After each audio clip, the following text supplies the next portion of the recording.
Head coaches in this game, Pete Carroll of the New England Patriots, one-time coach of the New York Jets. On the other side, one-time coach of the Patriots, Bill Parcells, and the defending AFC East champion.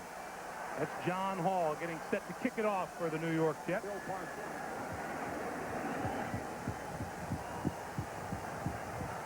Drew Bledsoe on the other side of the field as we await the kick from John Hall. Kevin Falk is deep, number 33, the rookie, along with number 34 to Bucky Jones, and the 1999 NFL season's underway.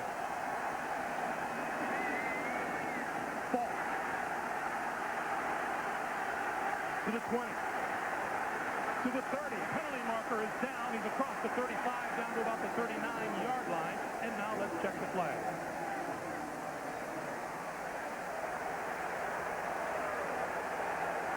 Our referee today is Bill Carollo.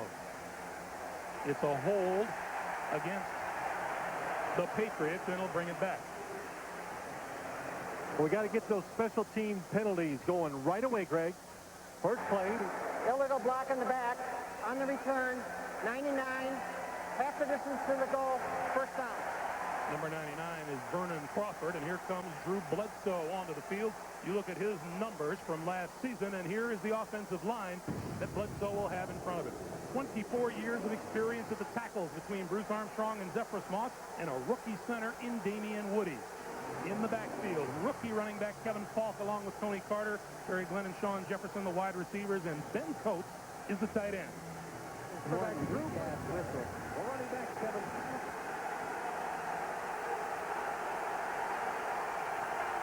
First down from their own 8-yard line. Bledsoe will throw.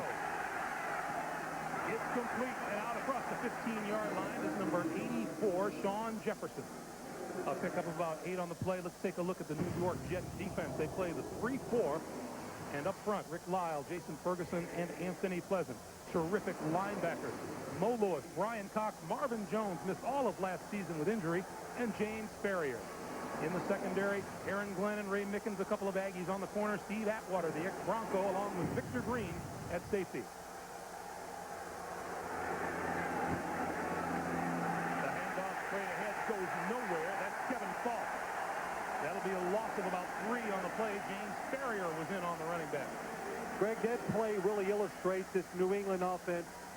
It's about throwing the football. It's about the wide receivers, the cornerback, Drew Bledsoe. The running game, it's kind of like this. Let's try it. Let's stick our foot in the water. If it's too cold, to heck with it. We like the passing game. So they'll try to run every once in a while to maybe throw the defense off guard, but they're going to live and die with the passing game. On 3rd and 4, Lamont Warren is on the field in the backfield for New England. The third wide out, and Bledsoe, near side, man open, complete, and out of bounds across the 45. At about the 47-yard line is Sean Jefferson. 34-yard pickup and a first down for the pass. What gives New England hope today? This offense against the Jet defense, it's terrific wide receivers, 4 of them for the New England Patriots, matching up against the thin depth of defensive backs for the New York Jets.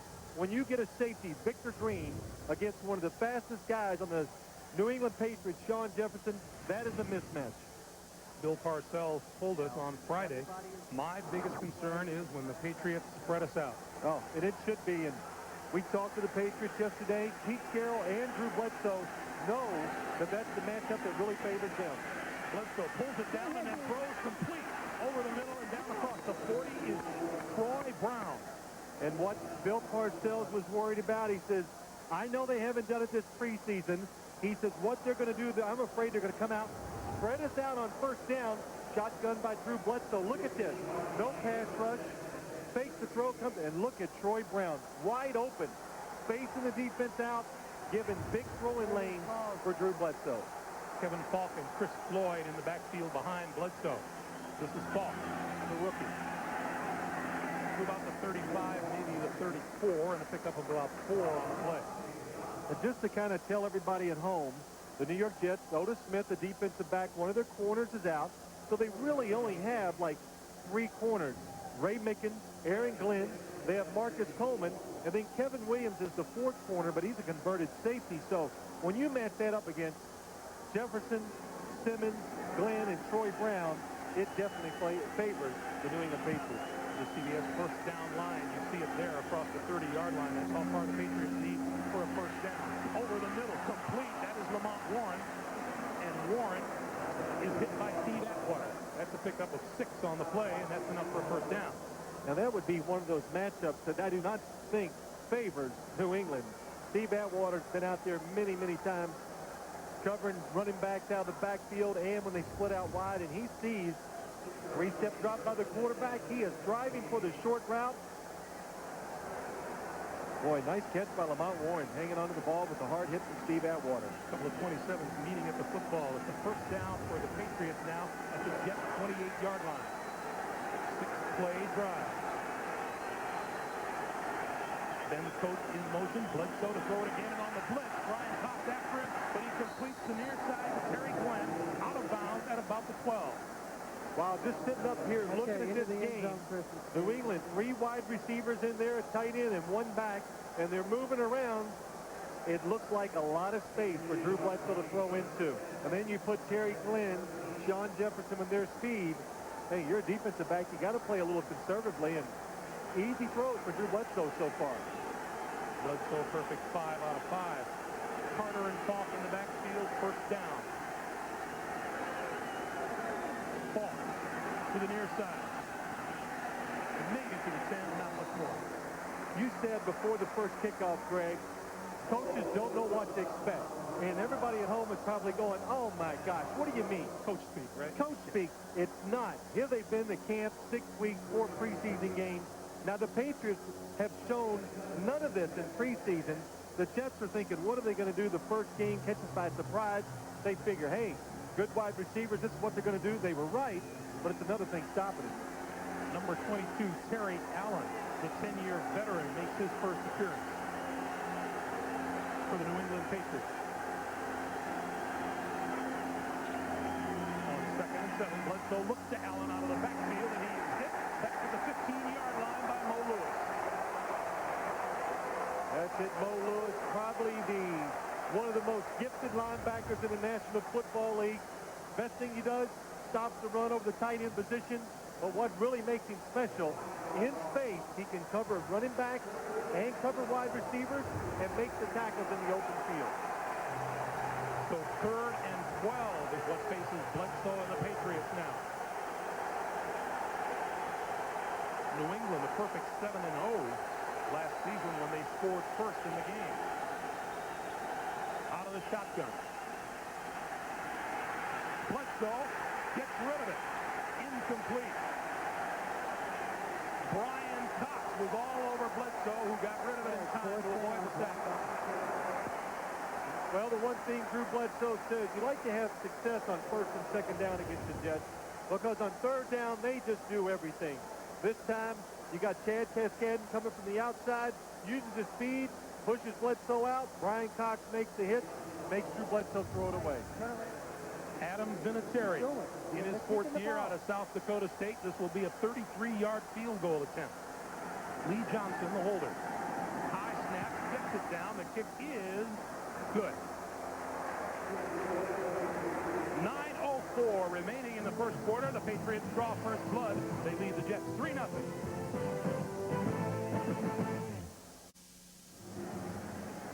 Back at the Meadowlands, Adam Vinatieri's 33-yard field goal has the Patriots on top of the Jets at 3-0.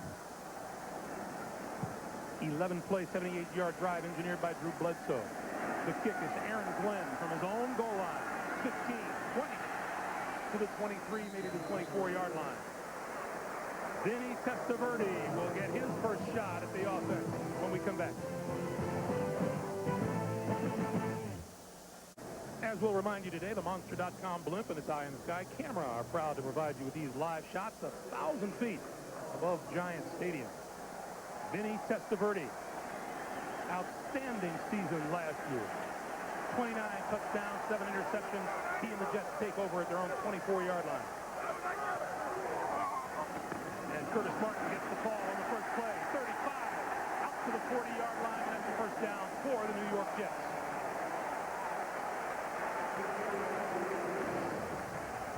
The offensive line for Vinny Testaverde In front of him, Jumbo Elliott. And then a lot of youth. And Kerry Jenkins, Randy Thomas, and Jason Sabini. His wide receivers, Keyshawn Johnson, Dedrick Ward, in for injured Wayne Trebek.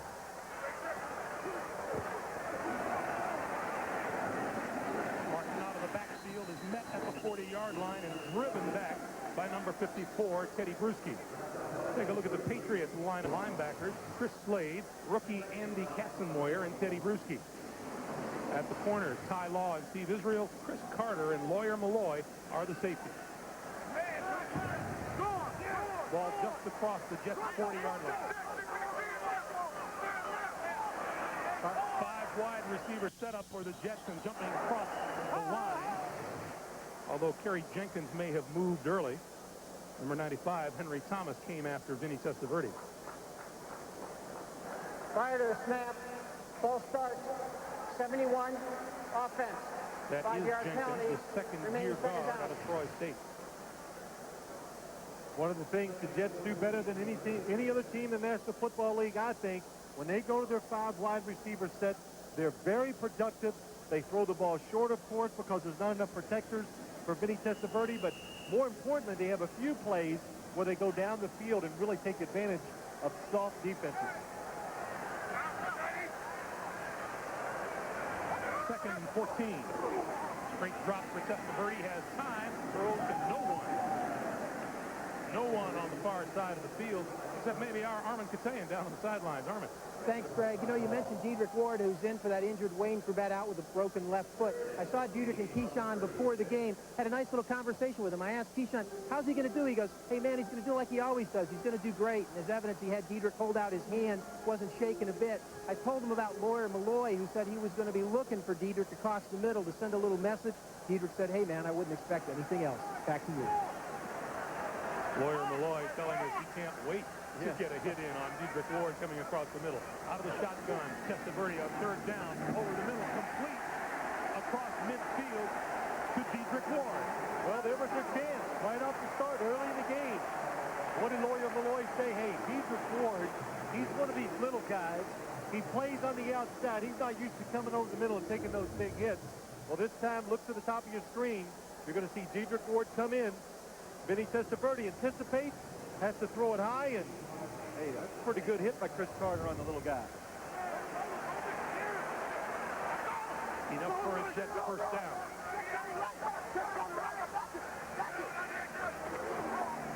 The pitch for Curtis Martin to the near side, straight through a hole, across the 45 to about the 44, pickup of about 5 on the play. Well, if you're sitting at home, of course, we've said this many times, the Jets, they come out, they give you so many looks. Different personnel groups shifting, and this time what they do, Keyshawn, number 19, wide receiver, look at him getting inside, making that block on Teddy Bruschi, number 54, the linebacker. And they ask their players, they ask the tight end to go outside and catch wide receiver passes, and they expect their wide receivers to go inside and make blocks and running plays. On 2nd and 5, it's Eric Green in motion. Testaverde under the gun, throws over the middle, and that's an illegal receiver. Kerry Jenkins, I'm sure, is not the intended receiver on that play. And I want you to notice every official on the field threw a flag, because they know that Kerry Jenkins, no wide receiver in this league has a rear end that big. So they knew that right away. They got him. Willie McGinnis, the man in on Testaverde in a hurry. You know, Greg, the other thing is, too, we were talking about the uncertainty of coaches. Bill Parcells just wanting to see what was going to happen today with his team. Trying to get this straight. Illegal touching by an ineligible receiver, number 71. That penalty is refused. The result of the play, 3rd down. Kerry Jenkins has had an interesting 2 minutes. Well, he's getting indoctrinated here quick, but Pete Carroll on the other side, what all of his uncertainty was about was all the players that he has that are starting today and playing who really haven't done anything in preseason. Henry Thomas, Brandon Mitchell, a late starter in the game, played very little in the preseason, just got operated on last week. Chris Carter making his first start, new running back, new rookie center. So Pete Carroll and the Patriots decide to have Vinny go at 3rd and 5, and on the draw, close to the first down, but doesn't look like he quite reached it, is Curtis Martin. So So Bill Parcells looks like he's going to go for it. You bet. There's the CBS first down line, and you see how far the Jets need for a first down. Well, I would really expected nothing less this situation. 4th and 1. Bill Parcells, the Jets, who was it? Eric Green was telling us they go over every situation of games, things you never think of, and they go over 4th and 1 situation quite a bit every week. Johnson in motion. The handoff is Leon Johnson, and Leon Johnson has first down. And when you need a tough yard, you bring in a bigger back. Leon Johnson, number 32, third year. Hurt some last year. Really hurt the running game of the New York Jets. But he comes in, and the new trend in these situations, as you see around the National Football League, usually the running back follows the fullback. But now, defenses have gotten so good at penetrating, you fake to one side, and you give it to like a Leon Johnson going the other way with no lead blocker, just pile it in there, make that tough yard. So the Jets move it to the New England 38-yard line. Coming up on 4.5 minutes to play in the first quarter, New England with a 3-0 lead. Play action, Testaverde back this way, Keyshawn Johnson. He eludes the tackle. And then it's converged upon at about the 32-yard line. Ty Law and Lawyer Malloy, the two all-pro defensive backs. You know when a player's good, when you watch a game and you see him get plays like this. Look at Keyshawn Johnson. He's been inside. He's had some blocks. This time he fakes the block, swings outside, and gets that screen play in. What I mean is you're good because they give you these special plays. And that's what you're supposed to do as a coach. Get the ball. Maybe they give you these special plays because you're good. Well, that's right. You get the ball into the hands of your good players.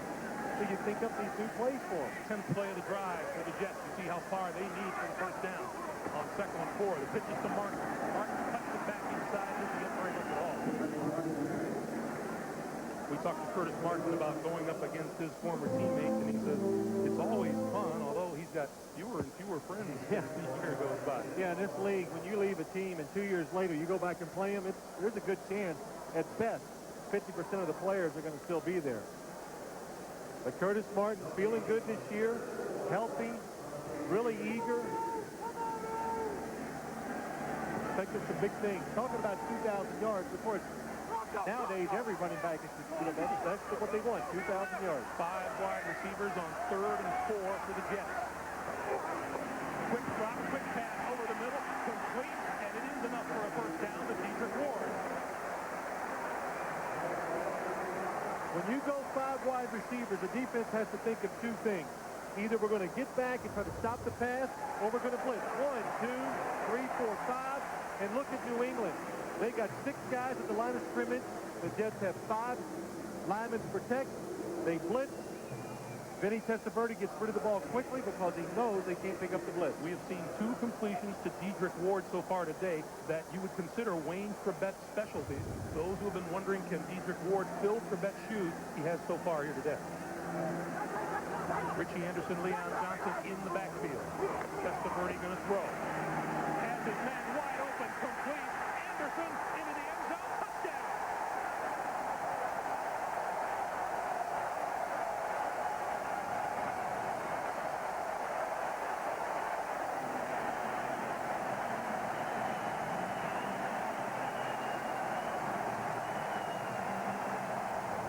Boy, that is just a good offensive play by the New York Jets. They fake the run inside, and what they want to do is get some of their skilled players against the linebackers of the New England Patriots. That time, Richie Anderson against Chris Slade. Big advantage for the New York Jets. Testaverde threw 7 touchdown passes against the Patriots last year. John Hall puts the exclamation point on a touchdown pass from Vinny here today. Testaverde with a touchdown pass to Richie Anderson. There you go. That's the way to do it. 7-3 Jets on CBS. Kevin Fox to Bucky Jones deep, and they won't run this one out. Good kick by John Hall. It'll be first down from their own 20 when we come back for the New England Patriots. Meanwhile, Vinny Testaverde in celebration mode after his touchdown pass to Richie Anderson. Along with Phil Simms and Armin Katayan and the rest of our CBS crew, Greg Gumbel back at the Meadowlands, Richie Anderson. That's on the tail end of celebrating his first touchdown in a couple of seasons. The touchdown catch from Vinny Testaverde, which the Jets have on top of the Patriots, 7-3. 2:10 to play here in the first quarter, and Bledsoe goes back to work. Throws near side, complete, across 125, almost to the 30. His tight end, Rod Rutledge, and let's go back to the touchdown. Well, let's look what happens. Here's Eric Green in motion. He's going to go up the field. He's going to get double teamed, and then watch Richie Anderson come out of the backfield very quick against Chris Slade. The mismatch, easy throw and catch, and Richie Anderson does a good job getting in there for the touchdown. But you remember what Steve Sidwell told us, the defensive coordinator for the New England Patriots, says the hardest thing about the Jet offense is making adjustments because they move around so much. Straight ahead, Terry Allen for about 3. Boy, so far as I watch this New England offense, right away, even that first drive, when they spread the Jets out, it looks like New England has the advantage all over the field. But when they line up in normal formations, it is really a mismatch for the Jets against the New England running game when they just stand in there with 2 running backs. Mismatch in the Jets' favor. In the Jets' favor, yes. In case I wasn't clear. Thank you, sir. Under a minute to play here in the first. Bledsoe with time, going to go deep, far side. It is incomplete. Intended for number 27, Lamont Warren. And Steve Atwater. See what that is? Here's what you do all week long. You're making these game plans. It's a great idea on the board. You go, hey, Lamont, he's young. He can run. Steve Atwater, he's been in the league a long time. Let's go deep on him. Well, it wasn't such a good idea. Drew Bledsoe off to a good start. 7-9. Throwing the football very well. Steve Atwater, this is one of the additions that Bill Parcells made during the offseason that he hopes gives this defense a little edge to get it over the top to get this team to the Super Bowl. Across the 35 is Terry Allen. Pick up about 5, and Roman Pfeiffer there to make the stop for the Jets. Oh, I just couldn't wait for that. Roman Pfeiffer to make a stop. Why is that, Greg? Because we got a chance to talk to him a couple weeks ago. One is named Roman. That's after Roman Gabriel because his dad loved Roman Gabriel as a quarterback. But come on, tell the folks at home what his middle name is. No, because I don't want Roman coming after me. You tell them what his middle name is. Zubinsky. Yes, and I am not. I'm telling the truth. Zubinsky. Bledsoe going to lob it down this sideline. It is complete. Is he inbounds?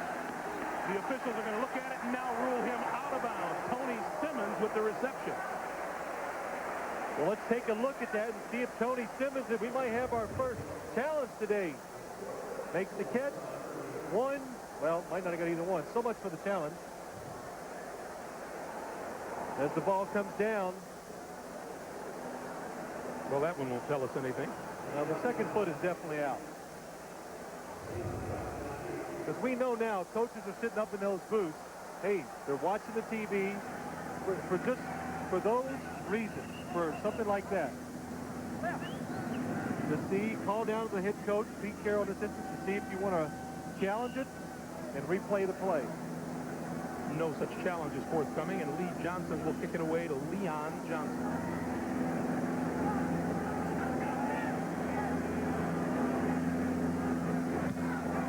Kicker gets off a high hanging bunt.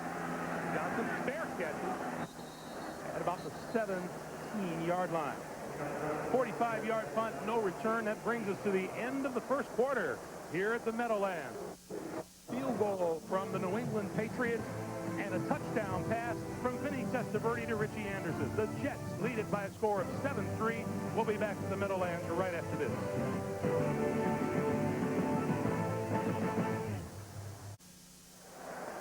Welcome back to the start of the second quarter. Phil, you were just saying how fast that first quarter went. The Jets had 1 possession in the first quarter and took it for the touchdown. Everybody was completing the passes. The clock never stopped. Game moves fast in the NFL when that happens. Then he's going to throw again near side, complete to his tight end, Eric Green. Pickup of a couple on the play. I want to remind you, coming up on the NASDAQ halftime report, Jim Nance, Craig James, Randy Cross, Jerry Glanville getting you caught up on scores and highlights, and a report on the U.S. Open men's final between Andre Agassi and Todd Martin. All of that coming up on the NASDAQ halftime report. Until I know you for one can't wait. 2nd and 7.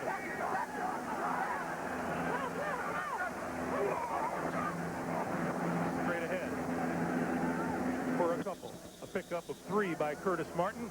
Our first check-in with Jim Nance in New York. Jim.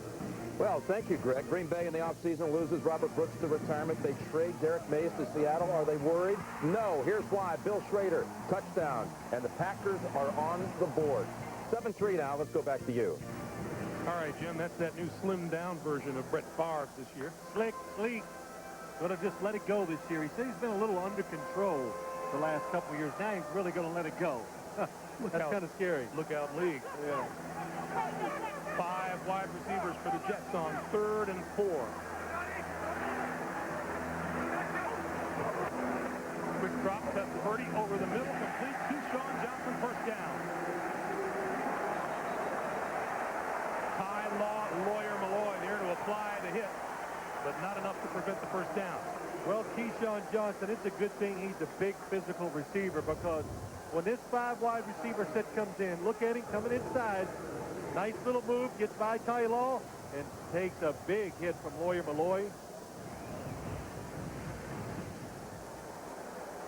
Keyshawn, the key to this Jets passing attack. Bill Parcells told him during training camp, if you get hurt, that's going to ruin our whole year.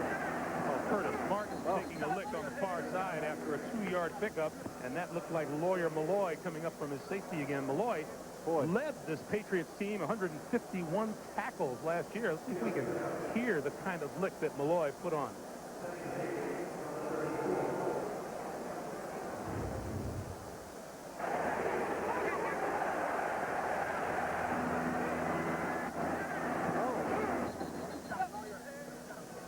Ow. I don't know if he hit Curtis as much as he hit his teammates. So, sometimes the teammates got to get a little upset with these safeties flying around, running into those piles and hitting them. Well, Vinny Testaverde says time for a timeout here with just about 12 and a half to play in the first half. We'll come back to the Meadowlands right after this. Hey, track the stats of your favorite players, plus Jets wide receiver Keyshawn Johnson profiled in the NFL Insider Spotlight only at www.nfl.com. One of the big fans along the sideline there. 2nd and 8.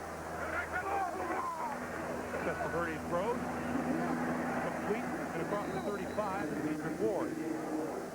Well, that was something the New England Patriots were really worried about today. 2 things, well, a lot of things they were worried about.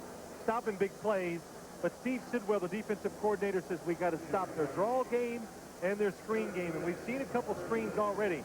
Most teams in the league run screen plays with their running backs. The Jets so far have run one to Dedrick Ward we just saw, and early they ran a screen play to Keyshawn Johnson. So a lot of looks, a lot of different plays. Get the ball into the hands of the guys who can do something good with it. 3rd and 6. Testaverde has his man across the middle, and that's Keyshawn at midfield, first down. 16-yard pickup. I tell you, this must be really something as a quarterback to know. What patience by Vinny Testaverde, but look at Ty Law. He comes off because the running back is open in the flat, and Keyshawn Johnson, such a big target over the middle. Look at this, throw it up high, he goes up, and what I really like, he always goes up and protects himself. He lets the ball come to his body, he hangs on to it, braces himself, takes the hit, goes down. And I was telling you earlier, Greg, that I guess one day during practice, Bill Parcells saddled up to Keyshawn, because they do have a tremendously close relationship, and he says, you know, you can't get hurt this year. You get hurt, that's just going to ruin our whole year. And for about a week, Keyshawn was just scared to death. He's like, oh, I got to be careful in drills and this. Well, you can't worry about it. You just got to go out and play. But I think he's not over-exaggerating the fact. You lose this guy, it would be just too much to overcome. On the blitz, the pass is incomplete, intended for Keyshawn Johnson. And I'll give you one guess who's blitzing. Come on. Ball narrowed down. He's a defensive back, number 36. Lawyer Malloy. He just gets to do everything. Here he is on the outside. He's a safety. Vinny Testaverde sees him come, knows he has to get rid of the football, and makes him throw an incompletion. But Lawyer Malloy He gets to live a dream over there as a defensive player. He just gets to run around and do just basically about whatever he wants. On 2nd and 10, straight drop. Testaverde going to go long, far sideline. It is incomplete. Dedrick Ward doing battle down the far side with Steve Israel. Good job by Steve Israel. Really the no-name guy on the other side from Ty Law. Got his hands. It looks like he's on it, but he is not. Good position. Looks back for the ball. Doesn't push the receiver. Good job of coverage. Vinny's numbers 9 of 13 for 85 yards and the touchdown pass to Richie Anderson. Steve Israel's younger brother, Ronald, was safety at Notre Dame. Wow. A rather unpleasant trip into West Lafayette yesterday. 3rd and 10. Has time over the middle. Intercepted. Lawyer Malloy. And he is ruled down. What a terrific interception by Lawyer Malloy. The pass intended for Dedrick Ward. Pretty much the same play we saw a few minutes ago to Keyshawn Johnson, but this time Lawyer Malloy is in the middle of the field, watches the quarterback the whole way, steps in front of Dedrick Ward for the interception. Lawyer Malloy gives the ball back to the Patriots.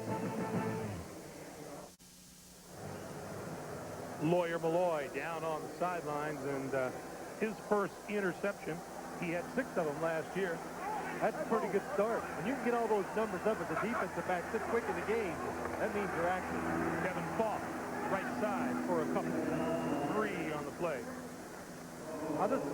I know the Patriots on offense, but one more thing about Lawyer Malloy making that play. What did he say to us yesterday? We give the Jets way too much respect. We just got to go out there. I hate them. We got to play. And I said to him, Lawyer, hate's a good thing in this game. It always makes you play better. We have a veteran tackle, Zephyrus Moss, down on the field. Number 77. We'll check on the status of Zephyrus Moss when we come back.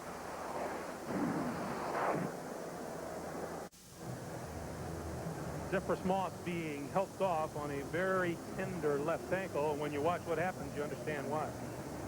Take a look at it. Here he is. It's caught just underneath the pile for a quick second. The good sign is he is at least walking off with a little help from the trainers and doctor, but 33 years of age out of Alabama State. But you know what? When you weigh about 300 and I'm just going to guess 30, 40, 325, you got a sore ankle. It's going to hurt carrying that kind of weight around. Meanwhile, Bledsoe and the Patriots look at 2nd and 7 from the 39-yard line. Linebackers coming for the Jets, and Falk breaks through the front line across the 40 to about the 42, a pickup of 3 on the play. Let's check in with Armin Katayan. Armin. You know, thanks, Greg. You mentioned at the opener the rivalry between Parcells and Carroll. The game within the game in New England the last 2 years has really been the future of Pete Carroll as a head coach. He said in the offseason he spent a tremendous amount of time in personal reflection and evaluation as to what kind of coach he wants to be this season. And what he came up with is this. He said, the heck with it. The heck with all the second-guessers. The heck with the critics. He goes, I'm going to do things my way. And the players have noticed. They said he's a much better coach. He's not bowing to pressure this season. Back to you. All right, Armin, thanks. 3rd and 4. Max Lane has replaced Zephyrus Moss at right tackle. Bledsoe going to go deep. Has a man open. It is complete. And in for a touchdown is number 81, Tony Simmons.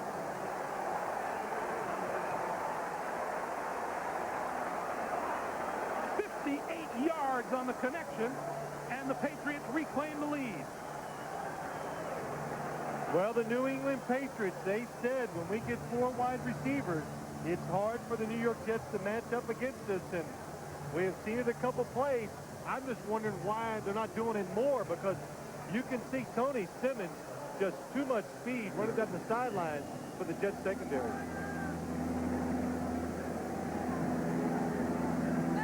Adam Vinatieri. The extra point is good. 9:22 to play in the first half. Patriots with a 10-7 lead on the New York Jets. Tony Simmons against Kevin Williams, the converted safety. Can't keep up with him. There's Jermaine Jones. Kevin Williams, I apologize. Jermaine Jones fifth-round draft pick, rookie this year, gave up the touchdown to Tony Simmons.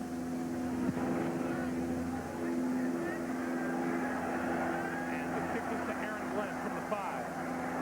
Glenn to the 30, to the 40, and out of bounds at midfield.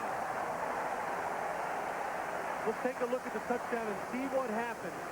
The safeties for the New York Jets, they go to the middle of the field, and it leaves Jermaine Jones with Tony Simmons with all that area to cover, and Tony Simmons is just too fast for the fifth-round draft pick this past year. Steve Atwater tries to get there, but he's too late. Tony Simmons, a wide receiver they really have high hopes for.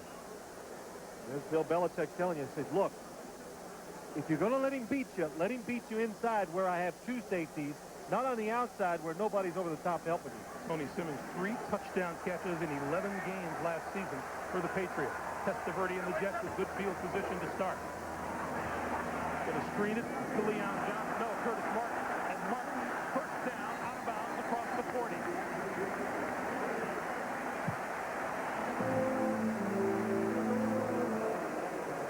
Well, No one's running the football much this afternoon, are they? Well, that's right. Both of these teams, they're going to live and die really with the pass. And the third screen we've seen for the New York Jets today, 2 to the wide receivers and finally 1 to Curtis Martin.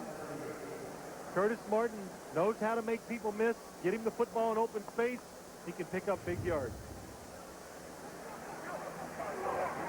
First down Jets now from the 38, and Martin on the ground. Gets a couple. Greg Spires, number 94, makes the tackle. See, both teams really, I think, to be successful, it's about their passing game.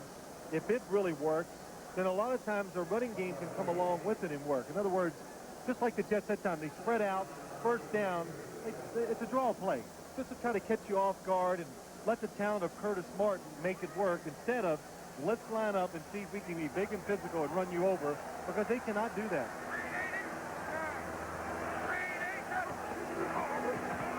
Gives it to Martin.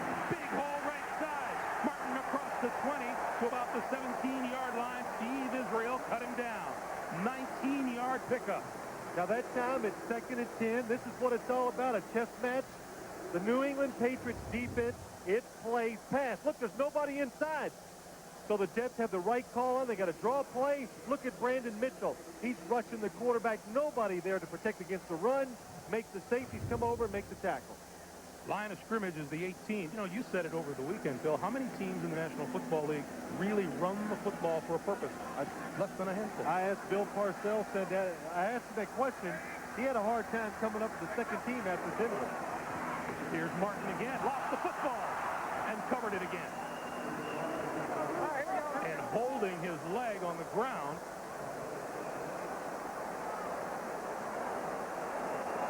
Is Vinny Testaverde. Well, the way he's beating that turf, it's not good news for the New York Jets.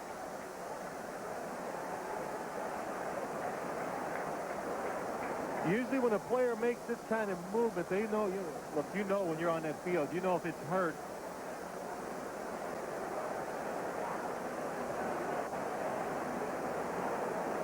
And Vinny looks hurt.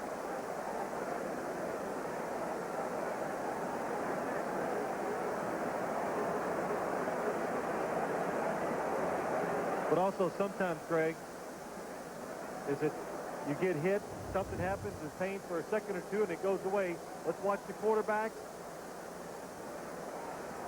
As he was running, he took a step to come in. Well, you know, I've always learned, one thing I learned is don't speculate, but when you see somebody do that type of movement, it's the Achilles. Yep, nobody hit him.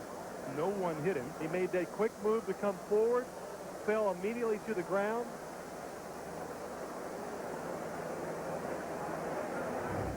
See, watch Vinny Testaverde in the back.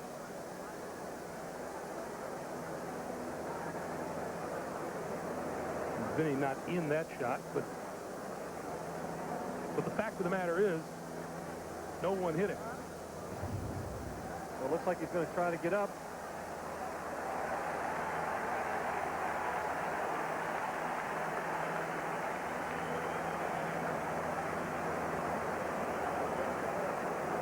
And it appears to be a very tender left ankle, left foot. All right, let's see if we got it this time. Vinny Testaverde, look in the back, to your right. He makes the move and, immediately goes down. It has to be his Achilles. And just by the way they're trying to get him off the field.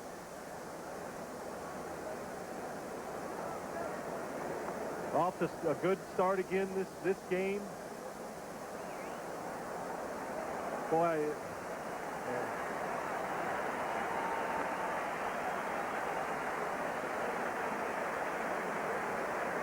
so the quarterbacking reins will now fall to number 3, Rick Meyer.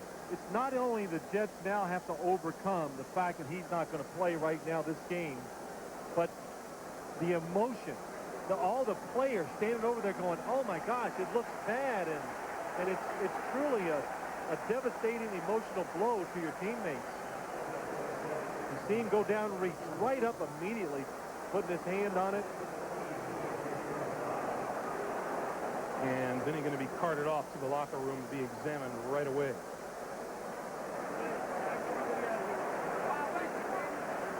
"29 touchdown passes, 3,256 yards, and better than 61% completion last year." And now Tom Tupa is going to be. I asked Bill Parcells, we did the Green Bay New York Jets preseason game, and what did I say? I said, Coach, what would happen if Vinny Testaverde went down? And what was his answer? He goes, and I remember his face, he goes, oh. He didn't even answer the question. He didn't even want to deal with the fact what it would be like without Testaverde as his quarterback. Tom Tupa is in. He was the second quarterback today. Bill Parcells trying to get an extra guy to play special teams. He made his backup quarterback Rick Meyer, number 3. Tupa has time, throws for the end zone, has a man, touchdown!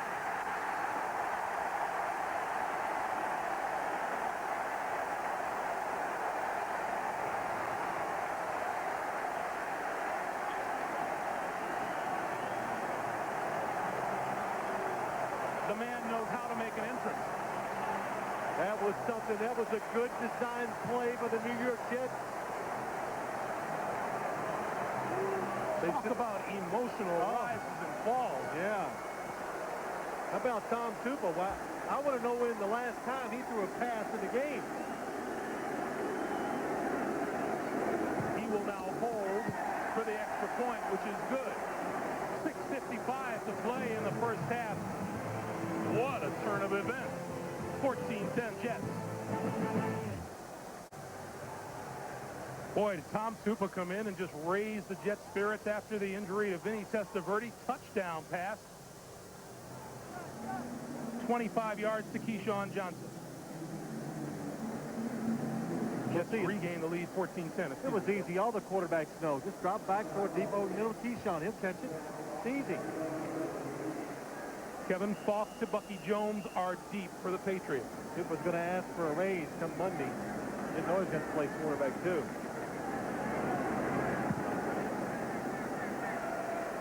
Another good kick will not allow the Patriots to run it out. Let's go back to Tom Tupa's touchdown pass. Good design by the New York Jets. They call it double post because they have 2 people going up towards the middle. There's Keyshawn Johnson. Watch him go up over the middle. Here he is on the top. Going to come in late. The first post in the middle. There's the second. Opens it up for the touchdown. Dedrick Ward went across the middle first, opened up the middle, and here comes Keyshawn right behind him. And then Tom Tupa says, hey, I can do that. I can still do that. Threw 1 touchdown pass for the Patriots last season.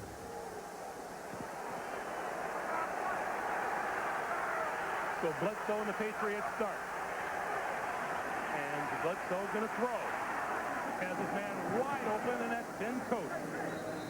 Check in with Armin Katsayan down below. Armin. Thanks, Greg. The x-ray where Vinny Testaverde just went off the cart. They cut off his tape. He just walked into the x-ray and carried into the x-ray room. So we're back to you. Well, that was parts of Armin Katsayan. All right, Armin. Well, at least we could just get him on camera so we could see that good-looking, handsome guy one more time. We will keep you advised as to what the latest is on Vinny Testaverde as soon as we know. This is Kevin Falk around the near side and a gaggle of New York Jets come after. All right, Armin. Thanks, Greg. I'm outside now. It's a little easier. I just watched Vinny Testaverde get carted in or carried into the x-ray room. They had cut off the tape on his left ankle. He just got carried in there. We'll give you an update as soon as I can. Thanks. Okay, Armin. So Bill Parcells with just a little something else to think about now. 2nd and 8.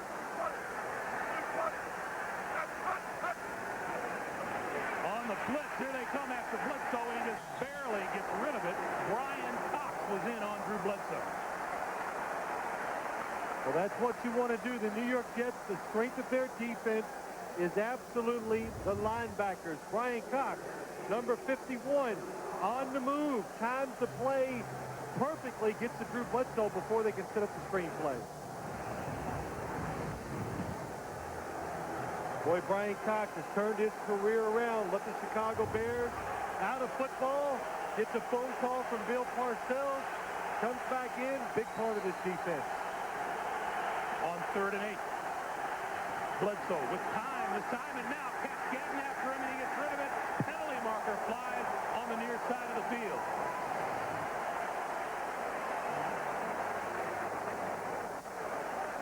That time, Greg, you're the New England Patriots. You're on their offense. You got to say to yourself, who do I block? Look at this. Nothing but linebackers and defensive backs by the New York Jets. Now, the offensive linemen, they're used to seeing some big 300-pounders down there, and they just confuse them with the numbers. Who's got who? Chad Cascadden gets around, makes the play. Holding penalty against the Patriots is declined, and it'll force New England to kick it away. And again, Lee Johnson kicking to Leon Johnson. We are just under 5.5 minutes to play in a seesaw battle here at the Meadowlands. Johnson barely got it away. Johnson from the 14. And nowhere to go. Big punt by Johnson. We'll be back to the Meadowlands right after this.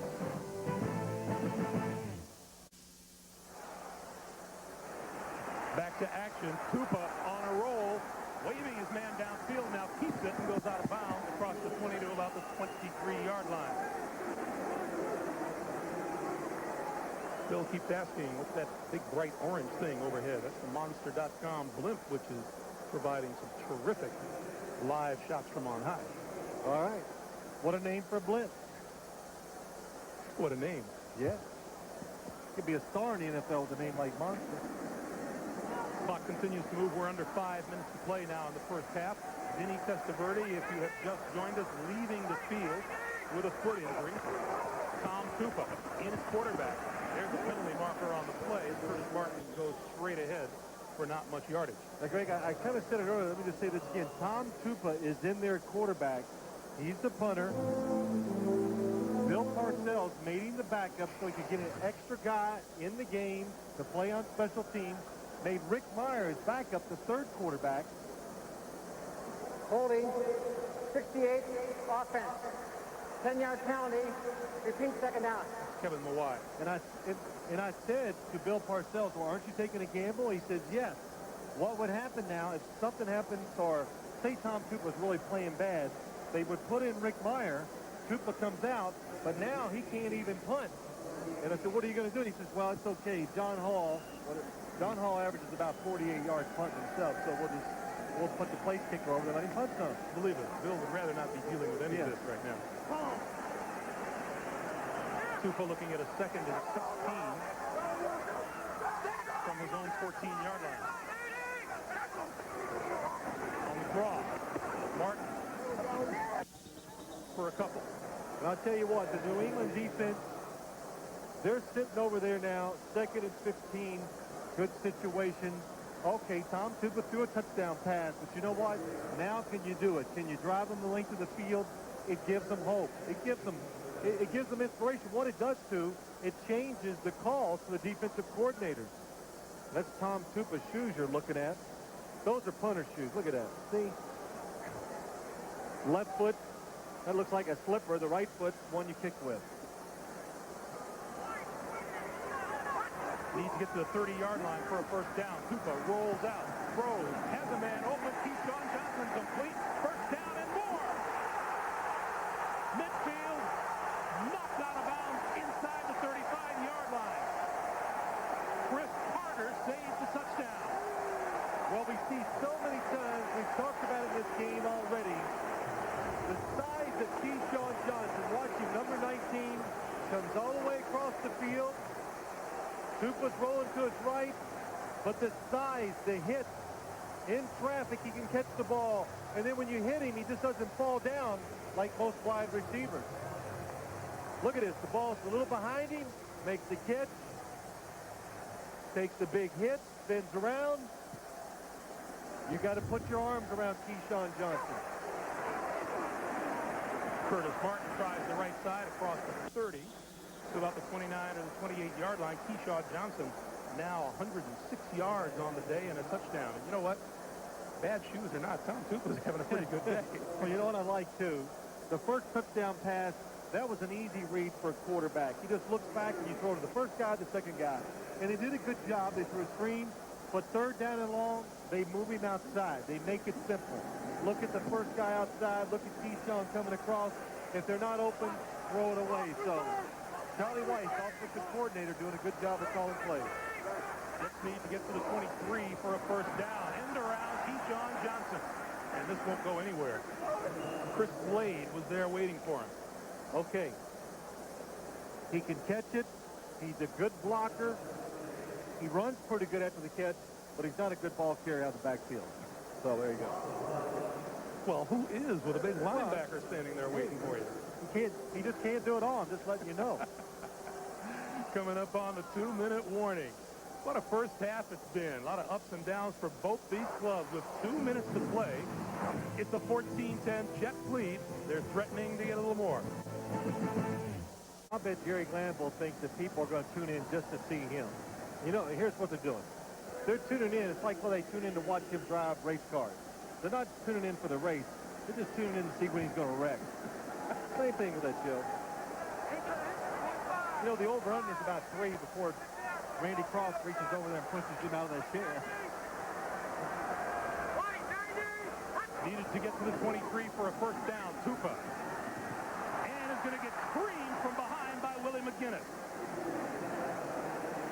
7-yard loss. Willie McGinnis, the guy the Patriots are looking for to rejuvenate their defense. Even though he's a little rusty, I promise you, when Tom Tupa walks to the sideline, Bill Parcells is going to say, throw it away. Plenty of time. Nobody open. They had a field goal try, and now it puts them in, you know, a punt formation instead of trying to get more points. But good job by Willie McGinnis. You keep hustling. You never know what can happen. And because he kept working hard, he finally got around and made the sack. So now, Tupa kicks it. And the Jets will kill it inside the 5, down to about the 2-yard line. Gerald Sowell is the man who corrals it down there. And Tom Tupa gets it down close to the goal line one way or another. Tom Tupa and his coach Bill Parcells on the sideline. Tupa just nailed the punt down to the 1-yard line, and the Patriots have to go 99 yards in a minute 18.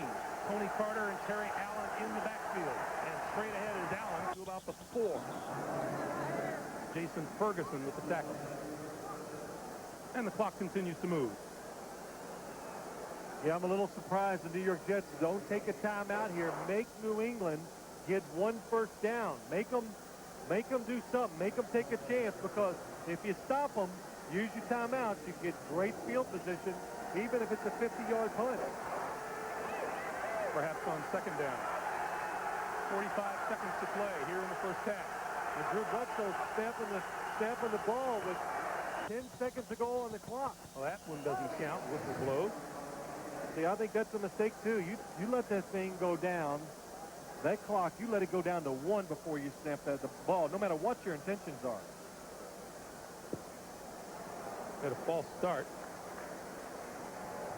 Terry Allen, he's anxious to get in there and get that ball and run with it.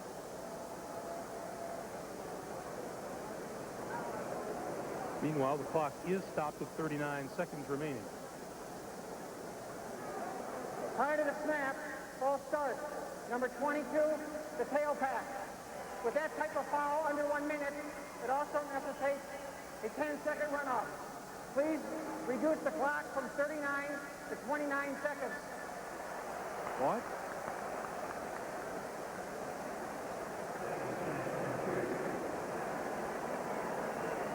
Well, you know, Pete Carroll is going to say, you know, that's not all that good. bad for me. Yeah, now, see, I don't understand. That's penalizing the Jets there, unless I misinterpret the rule.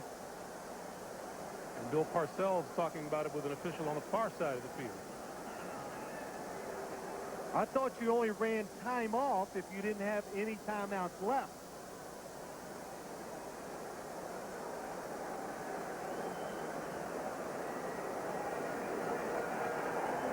Well, if there's any uncertainty. Yes. Coach Parcells, Bill Parcells is trying.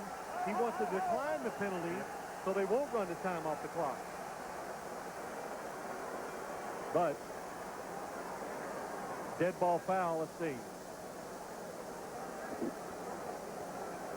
Dead ball foul, you can't.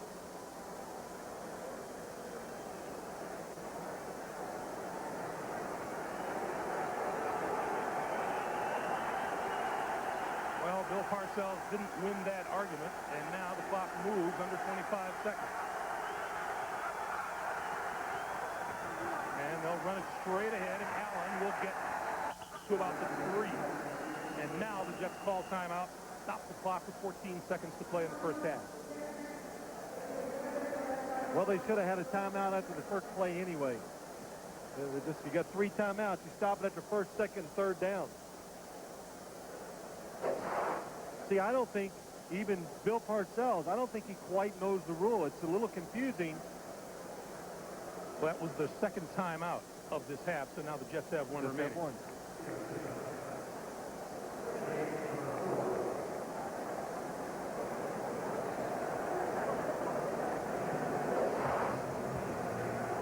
So with 14 seconds to play now, the Patriots are looking at 3rd and 8. That's right, Greg. That's why they didn't call the penalty. Okay, I got it now. That's why you're trying to correct me. That's why he didn't call it to the first down. I thought they had 3 timeouts left. He had to wait the second down.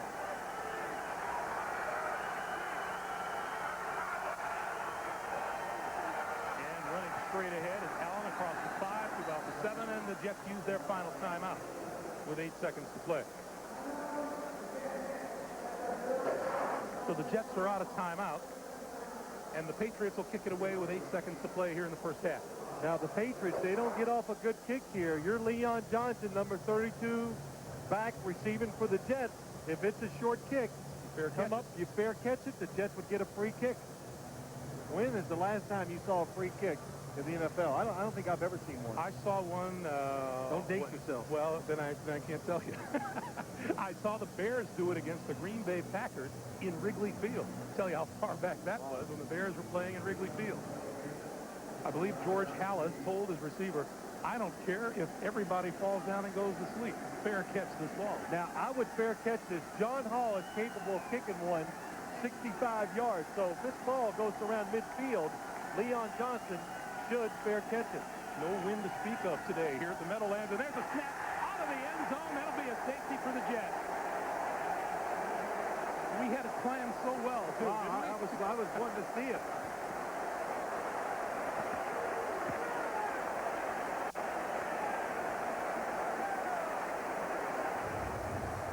Let's watch the snap.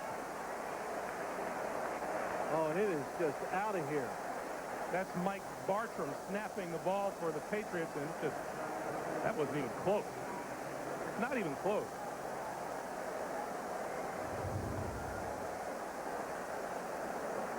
Now you get a free kick, 20-yard line. And you know, if he shanks this one, the Jets could still have do a it. chance.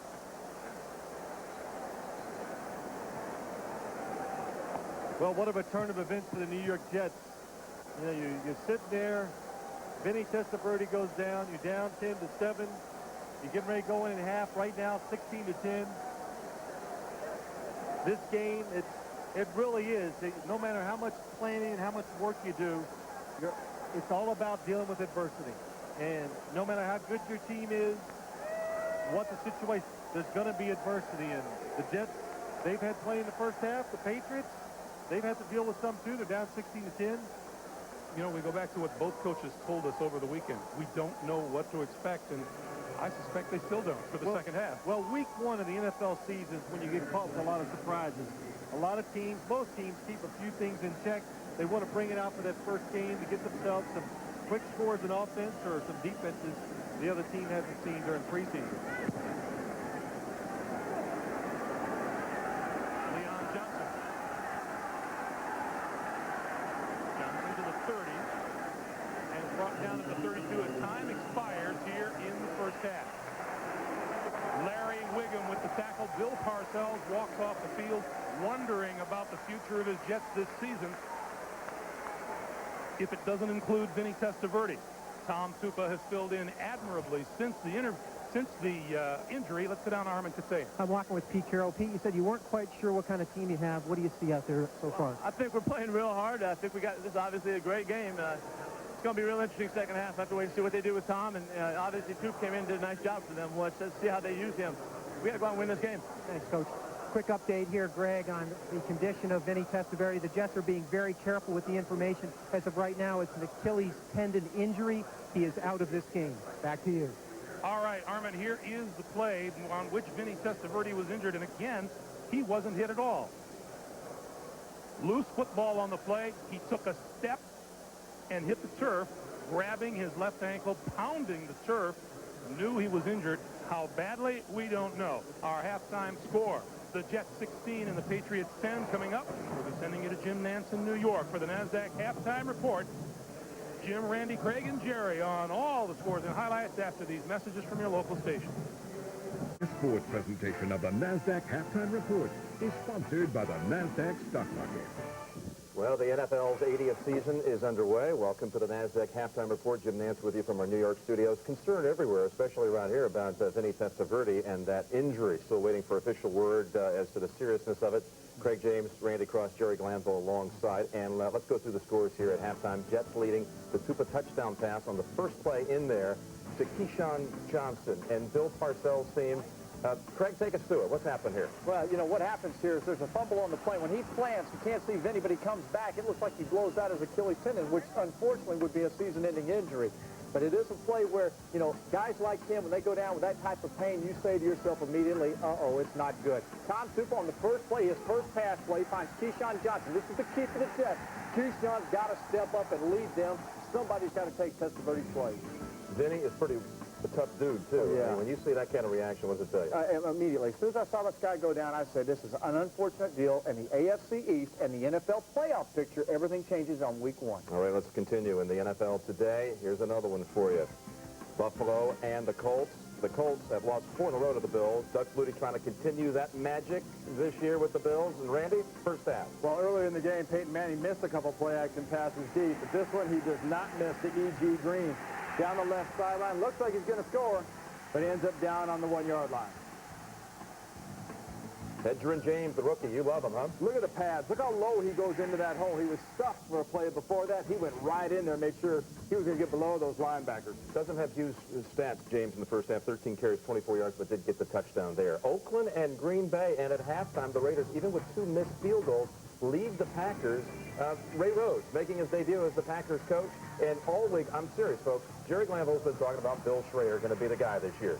He's going to, because I think Brett Favre's going to be the MVP maybe in the National Football League. But today it's Oakland's running back. Here's Napoleon Kaufman on a counter. And how about this? The other back that's running real good today for them, Tyrone Wheatley. That's that right here is Napoleon Kaufman breaking 148 yards. That's a field goal. And the Raiders with their touchdown from Randy Jordan a yard out. They lead by a field goal. Look at the Bears. Cade McNown has played, and Perdinas looks good. Perdinas. All right, Gary Crowns, the offensive coordinator, former head coach of Louisiana Tech, opened up the offense, and the Bears surprisingly look really good. And Cade McNown has played, and he has been sharp. Cincinnati and the Titans. McNair, 2 touchdown passes. He's rushed for another, and the Bengals have just gotten on the board in the final 2 minutes of the half. Ravens and the Rams look sharp, especially Kurt Warner, their new quarterback. He has been picked off twice, but he did throw a touchdown. Cowboys and Redskins, Johnson over 200 yards passing first half. Eagles, Plummer's been picked off twice, and Doug Peterson's debut, 2 touchdown passes. Saints score on the opening kickoff, a fumble recovery, and George Seifert's debut for Carolina, but they've come back to tie it. And when we come back, we'll have a report from the U.S. Open as we get set for the men's final later today here on CBS.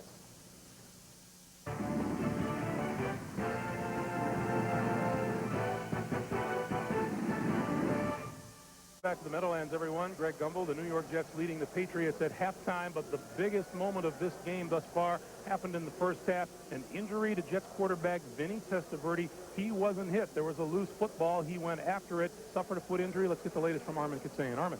Thanks, Greg. Devastating news for both the Jets and the Jets fans. I just talked to Bill Parcells. It is a ruptured left Achilles. Vinny Testaverde is out for the season. Parcells' reaction was not good, but it was typical. He said, we have to move on. Tom Tupa in the third quarter at least, and then he'll make a decision. Back to you. All right, Armin, so that leaves the question now, what are the New York Jets like? What is life like without Vinny Testaverde? Well, let's just think about this game right now. I think a couple questions. The game plan for the Jets, what do you do? Is there enough plays in that playbook for Tom Tupa? New England, Pete Carroll, he said it going off in the first half. What are we going to do? I think you change your game plan if you're New England defensively. You get more aggressive. You go after Tom Tupa. He's not used to seeing pressure. Vinatieri's kick is taken in the end zone by Leon Johnson to the 15, and not much further than that. The ball is loose on the ground, and it appears the Jets have recovered it. And they have. It will be Jets football.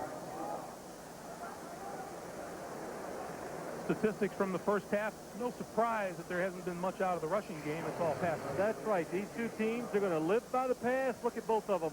Over 150 yards and really not much to speak of running the football. Curtis Martin, a couple of draw plays, has done very well, but hey, both of these teams, they came in the season. They're going to live and die with throwing the football. You know, I asked you, Phil, just a short while ago, I said, how many snaps do you think? We have an injured player down on the field for the Jets. How many snaps do you think Tom Tupa took this week at quarterback? I think it's easy. I know he took none. And he took some. We were at practice Friday. He took a few as the scout team quarterback. He was imitating Drew Bledsoe. Did a pretty good job of that, too. Throws the ball well, as we've seen in the first half. But he got no repetitions as far as the Jets quarterback is concerned. That's Leon Johnson on his back on the field. Let's go back and take a look at the return.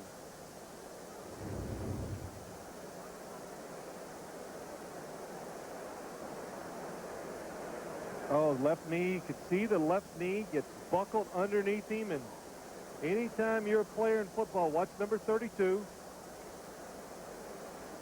When they start to wrap you up, and it's got bent underneath him, and you just got to hope that it's not severe.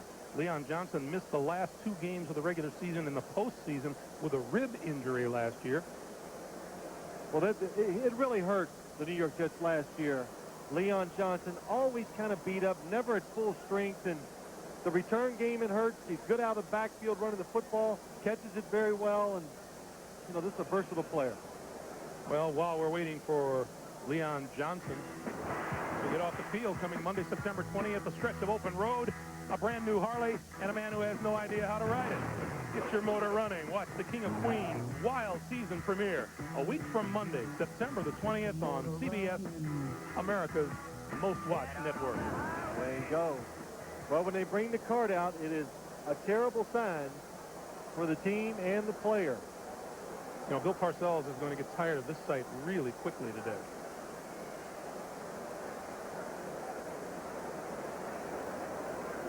And he's not one to dwell on injuries either. I would guess in his post-game remarks, he'll just say, well, we'll just move on without him, as he said to Armin. Greg, you have no choice.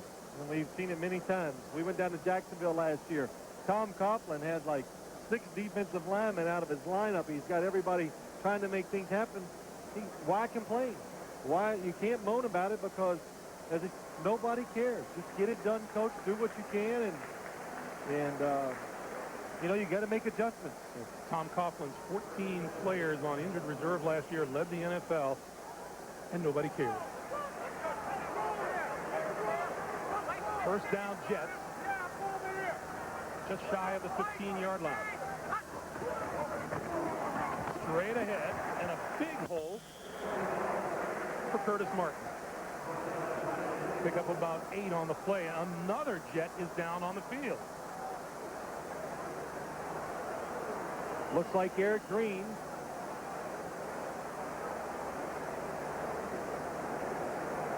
Well, we were just talking with Eric the other day about all of his knee problems, and we don't know if it's a knee or not. We'll take a timeout and come back to the Meadowlands in just a moment.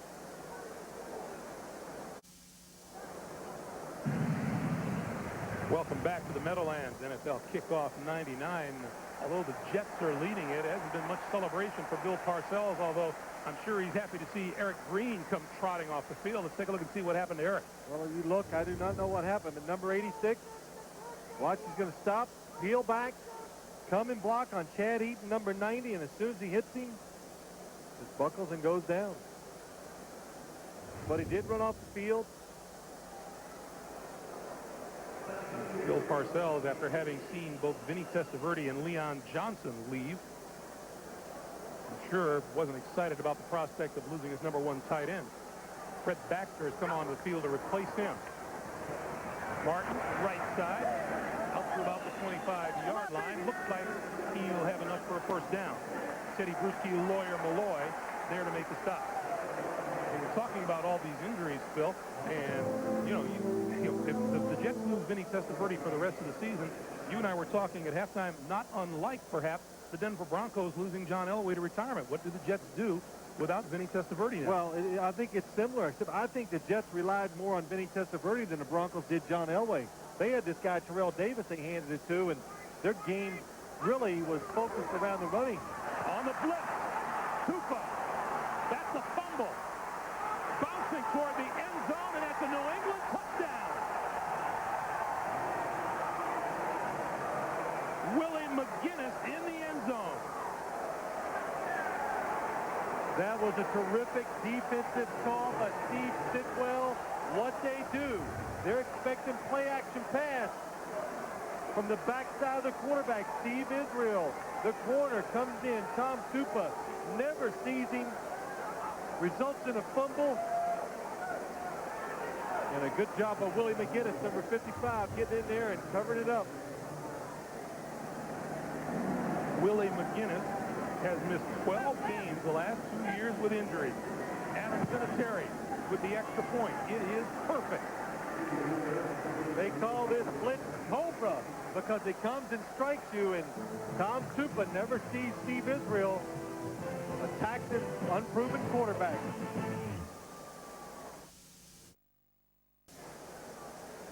The turnover, the New England touchdown, and the Patriots have regained the lead at 17-16.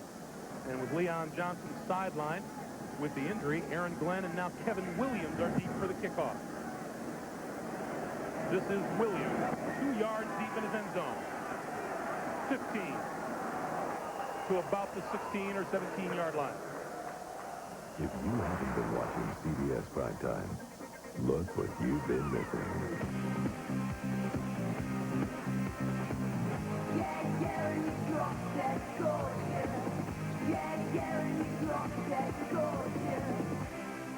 We've come a long way, baby. Well, no wonder we're America's most watched network. You said it all. I think there's a couple things when you watch this game now. Tom Tupa, do the Patriots keep blitzing? Rick Meyer, the third quarterback. How long does Bill Parcells wait to put him in if it goes bad for Tupa and make John Hall the punter?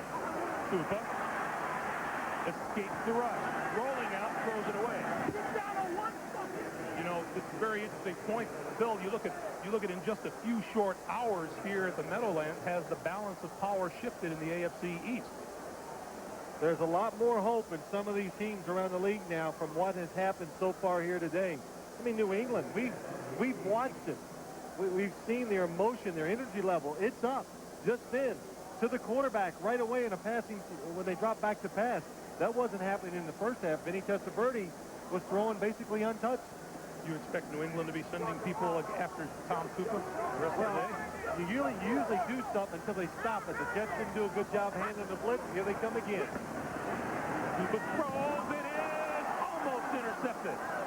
So Lawyer Malloy. See, you don't even need me anymore. You know. You got it. You're scary this year. You're teaching me, but that's what you do. Watch the blitz. Here they come. Good job by delaying the blitz by the linebackers in the face of the quarterback. And Laurie Malloy, he sees it. He knows the blitz is on. He's looking for the short pass. He reads it, just can't come up with the catch. 3rd and 10. And Bernie Parmalee is in the lineup for the first time for the Jets. Look at the movement by the defense, trying to confuse. Tupa at time throws, and it is incomplete to the far side, intended for Quinn Early. And Tupa drags himself off the turf. Steve Sidwell, he smells it. Just, you know, when it's not going good for the team, keep attacking. Watch Tom Tupa. You play quarterback. Willie McGinnis gets his hands up, has to look backside and takes a shot. Boy, Willie McGinnis, he's come out here in the second half and is really being a force. Troy Brown is deep for the Patriots. Not Tupa's best effort. Bounces at midfield. Brown coming to the near side and has blockers. The 40. And out of bounds at the 30-yard line. 25-yard return. A penalty marker is down. Gets the Jets. Holding number 47 on the kicking team. Before the kick, the penalty is declined. Result of the play, first out. That's Scott Frost. The penalty is on. That was Troy Brown. What a good job. So many times you see these returners, the ball hits the ground, it bounces, they let it roll. He catches it on the big hop, and look what happens. He's just going to try to stop from losing a lot of yards with the ball rolling along, and look at the return set up by the Patriots. Tupa with a good job of getting a hand on Troy Brown. And I'm not just saying, as Tom Tupa playing quarterback, it can affect the way you punt the football. First down, New England at the Jet 31.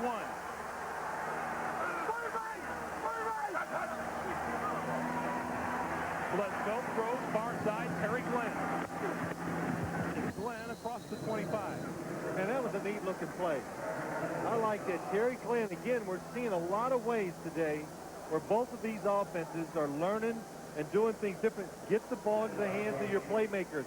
Terry Glenn comes across there, belly's way back. Drew Bledsoe looks down the field. Maybe everybody's going to rush up to get Terry Glenn. They don't. Throws it out there. Pick up 7 yards. Be interesting to see in light of the injuries if we see a New York Jets defense become more aggressive. On second down, the rookie Kevin Falk. A pickup of about 2 on the play.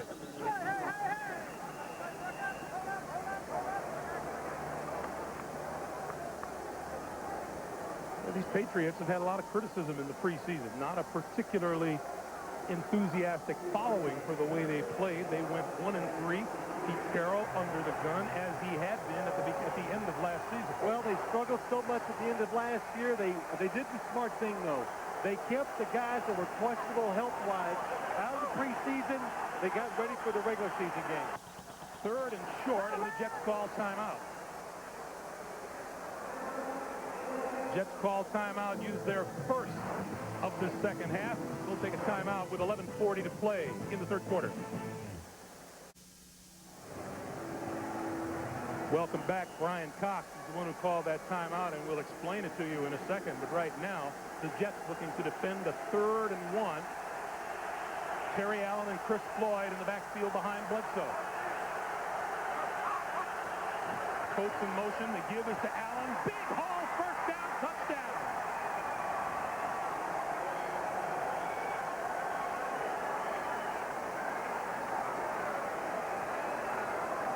$22 yards for number 22. Well, I was getting ready to say, watch the hole to the left side. Bruce Armstrong, wonderful job of sealing everybody inside. And then Chris Floyd leads the way, opens up a big hole for Terry Allen.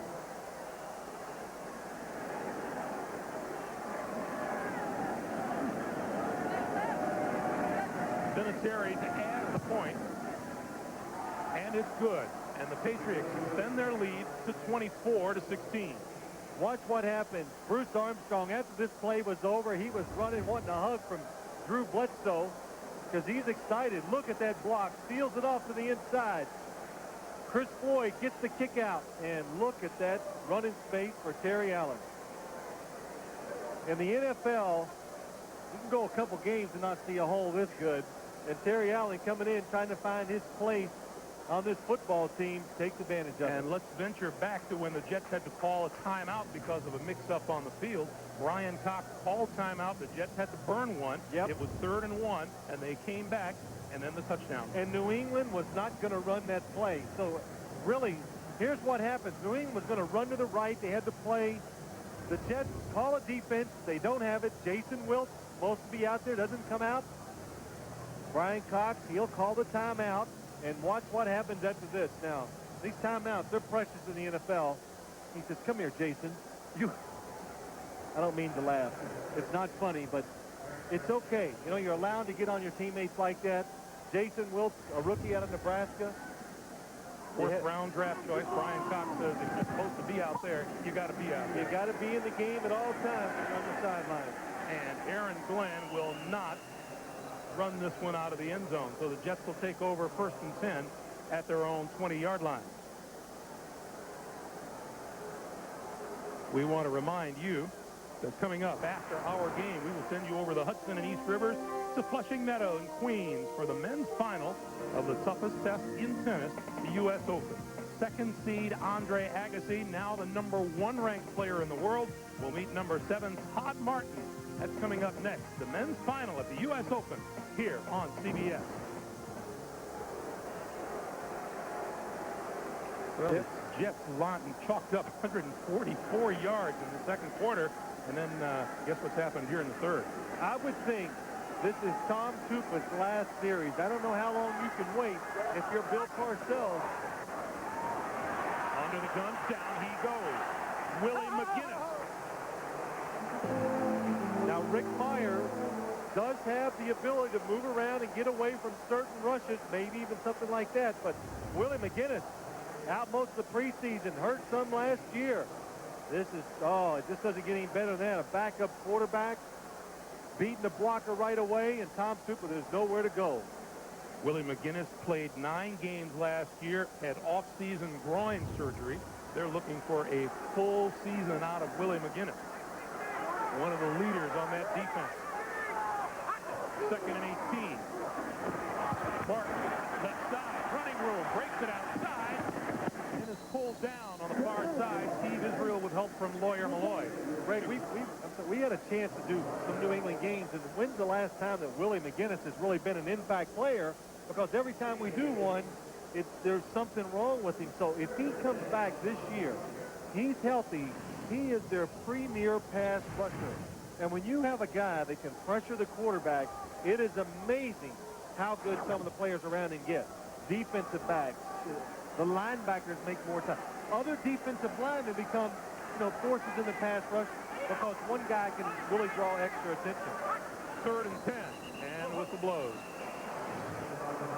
We have a false start on the Jets.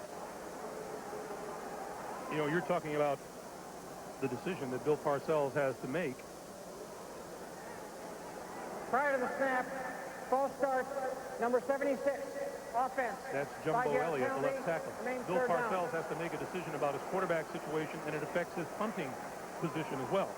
Well, I would say it would be a hard decision, except John Hall, the place kicker, is a tremendous punter himself. And so Rick Meyer, he takes a lot of snaps at quarterback, has the last couple of years, been training to do it. The screen is complete, and Curtis Martin can't find much running room. That goes for about 3 yards, and that's about it. Wow, guess who was in there? Willie McGinnis again, number 55. And let's look at this. Blitzing in the NFL is really about one thing. It's about timing. If you sneak up on the opponent and time it just right, watching number 55, they can't react to it. Kerry Jenkins, number 71, even though it's a screen, can't get him out of the way enough to give Tom Tupa time to make the play more successful. Troy Brown is deep for the punt, and Tupa gets a much better kick away. Brown in the 32. Oh, hit and nail before he reaches the 40 by Bernie Parmalee.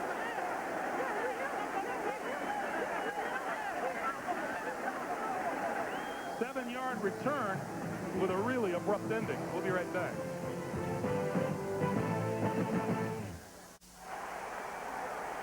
Well, the New York Jets trying to get a little of that momentum back, courtesy of their fans. But right now, Drew Bledsoe going back to work just shy of the 40-yard line on first down. Kevin Falk, the rookie, not much there. Reaches the line of scrimmage. Maybe he got a yard. Let's go back to pretty good special teams player, Bernie Parmalee. Well, one of the reasons Bill Parcells picked up Bernie Parmalee from the Miami Dolphins on the waiver wire, a terrific special teams player. Also a quick learner, already got some of the offense down, play on every single special team, and that's where the Jets thought they were really going to make a tremendous improvement this year because of guys like Bernie Parmalee and Chris Hayes. 2nd and 9. Here comes Brian Cox. The throw is complete.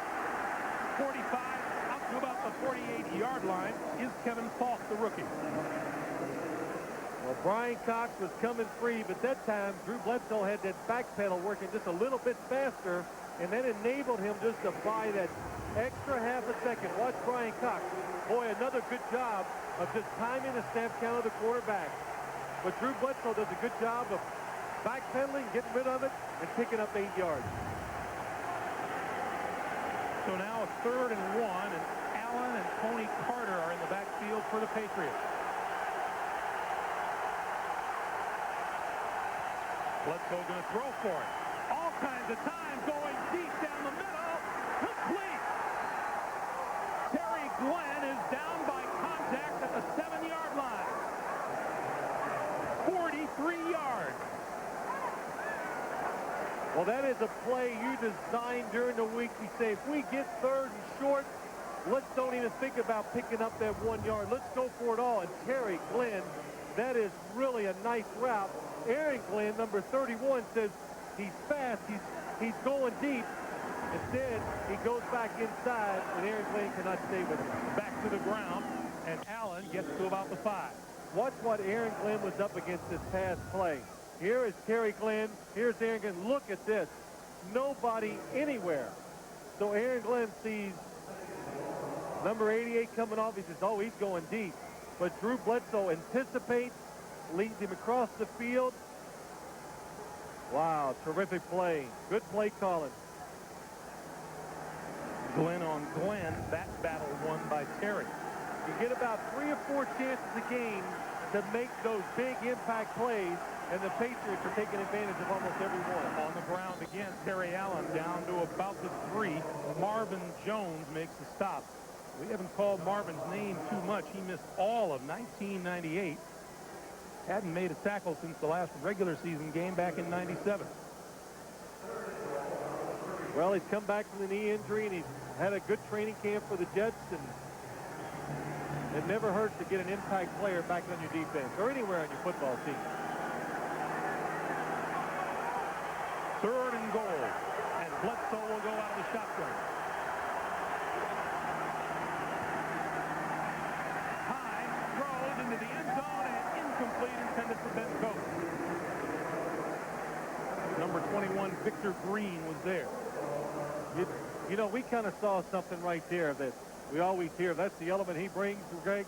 Drew Bledsoe, why he is so dangerous, everybody's covered, but he's so big and has such presence. He stood in there to the last second, and then finally gives his tight end that extra 1.5 seconds because he's willing to stand there and throws a rocket, and they almost get a touchdown out of it. Vinny from 21 yards out was perfect under 30 yards last season. And hits. 6:06 to play. The Patriots now lead at 27-16. We'll be right back.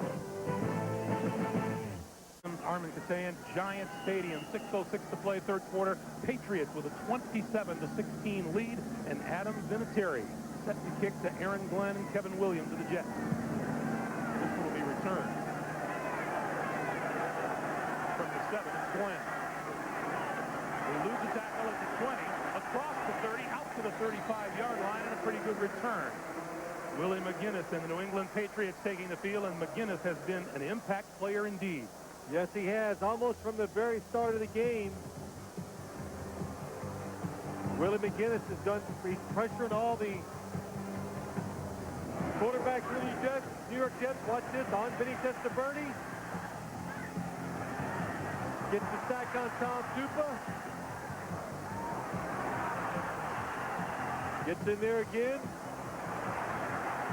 Boy, even when Tom Tupa's getting the ball off, Willie McGinnis is right there making him hurry. You get the impression Willie McGinnis is really having a good day today. 5 wide receivers on first down, whistle blows. Jason Fabini may have jumped. Prior to the snap, ball starts, 59, offense. 5-yard penalty, remains first down. Now, the New York Jets, what they did that time, 5 wide receivers, they spread out. Bill Parcells and coaching staff, what you're trying to do, you're trying to change the momentum of the game. So let's do something different. Give Tom Tupa 5 wide receivers, get rid of the ball quick. Maybe one of your skill guys can make a play, but Jason Fabini jumped offside. So it's first and 15. And they go 5 wide again. Quick drop for Tupa. Has all kinds of time. Throws for Keyshawn Johnson, and he underthrew it. It's been a tough day for the New York Jets. Let's check in with Armin Kassem. Boy, you're not kidding, Greg. The news on Leon Johnson is he's got damaged knee ligaments. He is out for the game. The news on Eric Green, he went in for an x-ray. He's back on the field, but not in the lineup. Back to you. Add that to the injury to Vinny Testaverde, ruptured Achilles, out for the season. And maybe, beginning next week, maybe yet today, Rick Meyer enters into the picture more as a New York Jet. Yeah, well, we'll see next week. I'm almost sure of that. But the New York Jets, they are one play from this game being over. So I think it was a risk keeping Tom Tupa in there. 5 wide receivers again. Keyshawn Johnson again. He's got it. He has running room. Lawyer Malloy trying to close the distance and pushes him out of bounds at about the 5-yard line. And what I say is it could be one play from being over. And when he let that ball go, I said, that is it. It looked like it was going to be intercepted. But watch Keyshawn Johnson as he goes down the field. He thinks he's in open space. Ty Law goes for the interception and misses it. And then Keyshawn, just trying to outrun Lawyer Malloy, cannot do it to the end zone. Ty Law had the ball intercepted. He saw one of his teammates coming for it, and it made him pull off. Willie McGinnis just left the field for the Patriots. First and goal for the Jets at the 5. Curtis Martin loses yardage. Andy Katzenmoyer with the stop. Well, we haven't heard that name today. The rookie from Ohio State. Just thrown right in there. Ted Johnson, the starting linebacker, hurt, out for the season. Andy Katzenmoyer, I tell you what, Steve Sidwell, the defensive coordinator, talking about him yesterday, says the finest athlete at the linebacker position I have ever coached in the National Football League. And he says, now wait, athlete. I didn't say player. And what's even more amazing, he's one of the 5 fastest guys on the team. Oh. Curtis Martin, nothing there. He lost more yardage.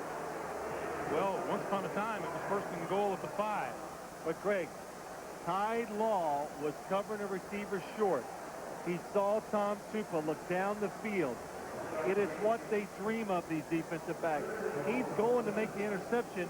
One of the safeties, I couldn't see who it was flying across the field. I think it was Chris Carter. Looked like he was going to get it. Ty Law pulls off. They both missed it. Jets now 3rd and goal from the 7. Tupa over the middle. Touchdown!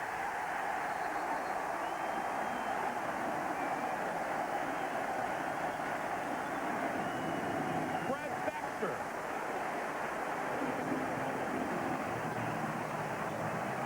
A little out and up by the tight end. Fred Baxter faked like he was going outside. Turned back inside. Really good route run by Fred Baxter. Good job by Tom Tupa faking the defense into a outside throw and lays it in for the touchdown. And the Jets will now go for 2. 27-22. They want to get 24 to make it a field goal game. Bernie Parmalee is in the backfield. And Dedrick Ward is in motion. Movement on the offensive line. And that might be Jumbo Elliott. Well, that might be the quarterback. I'm not sure who it was. Prior to the snap, false start, 76, offense, 5-yard penalty. 76 is not a quarterback number. That'll be Jumbo Elliott. No, I understand, but it was the quarterback's fault because I could see Tom Tupa. Watch him. Jumbo Elliott, he moves.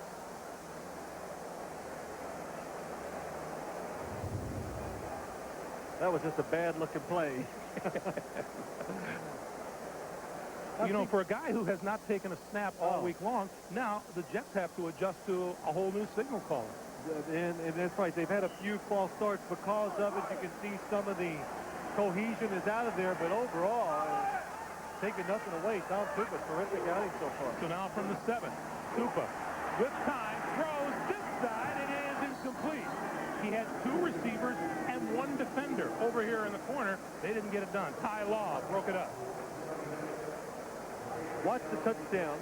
Fred Baxter goes up, fakes like he's going outside, turns up, and look at the space in the middle of the field for Tom Tupa. 2-point conversion, good pass protection by the New York Jets. And then Tupa thinks he's in trouble. You see the 2 receivers together. He does the smart thing. Just throw it in there. Maybe you get lucky. Don't take a sack in a 2-point conversion. Tupa did not look right to start off. He looked left, and when you come back right, you got 2 receivers and just Ty Law over there. But the big problem was, see, there was this defender coming right in his face, and he says, oh, he's been hit enough. Now, he's a punter. He hasn't been hit a lot in a long time, so. You're saying that they got around to 4 1,005 1,000. Yeah, that's right. They were there. 3:53 to play in the 3rd quarter. Jets cut into the New England lead. It's now 27-22. Kevin Falk to Bucky Jones deep for the John Hall kickoff. A couple of yards deep in the end zone. Kevin Falk, the rookie. 20, 25, 30. Penalty marker flies. And the pack moves across the 35 throughout the 36. Let's check the penalty marker. You know, the one thing that happens in the National Football League now and in college, you see John Hall, the kicker, he's down there. These kickers, they go down and they make the tackle. Holding on the return team during the run back, number 37. 10-yard penalty, first down. Holding call is on Chris Floyd of the Patriots. Next Saturday, CBS Sports kicks off Home Depot College football with a day-night doubleheader. First, LeVar Arrington powers Joe Paterno's Nittany Lions against the resurgent Miami Hurricanes. In the nightcap, T. Martin leads the defending champion Volunteers into the swamp to meet Steve Spurrier's Gators, or the Michigan Wolverines take on the Syracuse Orangemen. That's next week here on CBS Sports. Well, the Jet offense, they gave the Jet defense some hope. Hey, we can do it. So now can the Jet defense, as you see the momentum keep switching from side to side, can they take advantage of it? Kevin Falk, Tony Carter in the backfield for the Patriots. Bledsoe with all kinds of time over the middle, complete to his tight end, Ben Coates. And that's enough for a first down. 16-yard pickup. Well, Ben Coates, every year you say, well, Drew Bledsoe, one of his favorite targets. You say, well, maybe this is a year they won't throw the football to him that much. They'll go outside to Gary Glenn, Sean Jefferson, Troy Brown. But, boy, you're a quarterback. You drop back and you see this big target lumbering across the field. And he's so big. He does such a good job of keeping defenders to his back and behind him.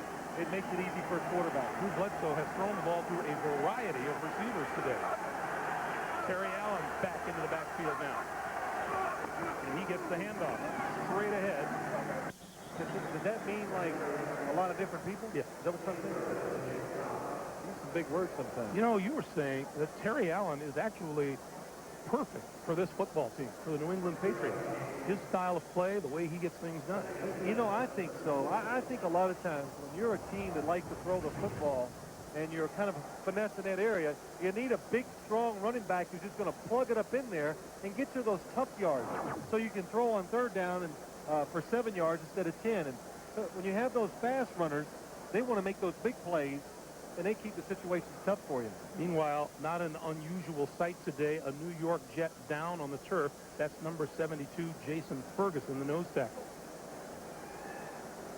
Third-year man out of Georgia, and while he's 10-2, we'll remind you, the best seat in the house today is inside the Mossner.com blimp flying overhead, bringing us, that is a terrific view on a terrific day here at the Meadowlands.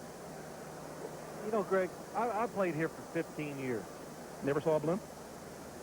Well, I didn't look up a whole lot. When I looked up, it was always in bad situations. Some big lineman knocked me down, but it just seems like, maybe it's like this for everybody, but since I've retired, there's been a lot of nice weather days here in Giant Stadium.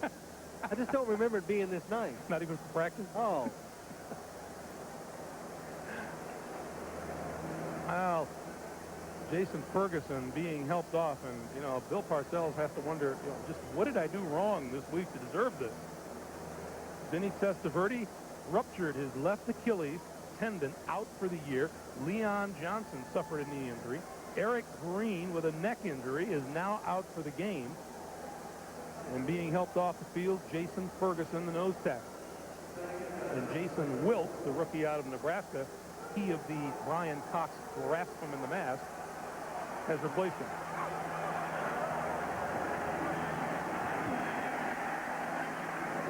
Allen is tackled at the 35-yard line. He tossed in injuries to Otis Smith and Wayne Corbett. And these are, wow, some Jets that have had their power shortchanged a great deal. Well, the New York Jets, third down. I would say the best thing today, the Patriots have really kept the Jet defense kind of off balance. They're mixing it up with different packages, 4 wide receivers, some 5, this time 4 wide receivers, keeping the Jets off balance. 3rd and 6. Here comes Cascadden on the blitz. Bledsoe tying over the middle, complete, first down. Sean Jefferson just across the midfield line, 18 yards. The one thing you have to notice, and this is what, in the NFL, it is about coaching. You win and lose a lot of times because what your coaches put in game plans and designed for you. And if you think back, 3rd down, a lot of big plays for the New England Patriots today. All the passes have been against backup defensive backs. They're not throwing at Aaron Glenn and Ray Mickens. They're picking out all the other guys who are the backups and throwing against them. That was Marcus Coleman defending on that last one. Here's Bledsoe. Bledsoe with time, hit from behind. Loose football, the Jets fall on it.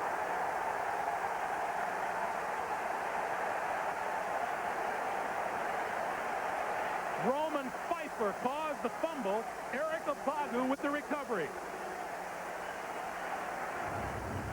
Roman Pfeiffer, number 56, coming from the top. He just does it with hustle against Max Lane. Max Lane, the backup right tackle. Zephyrus Moss is out for the game, so the Jets finally take advantage of a backup player themselves. Look at that. Good coverage down the field. You make that quarterback hold that football for an extra second, and it's amazing the things that happen when you do that. So the Jets take over with 1:07 to play here in the 3rd. They trail by 5. First down at the New England 49. Now this time I felt confident that Tom Cooper was going to come out and be the quarterback. Yes, I did. I got one right. Tupa with the handoff. Curtis Martin.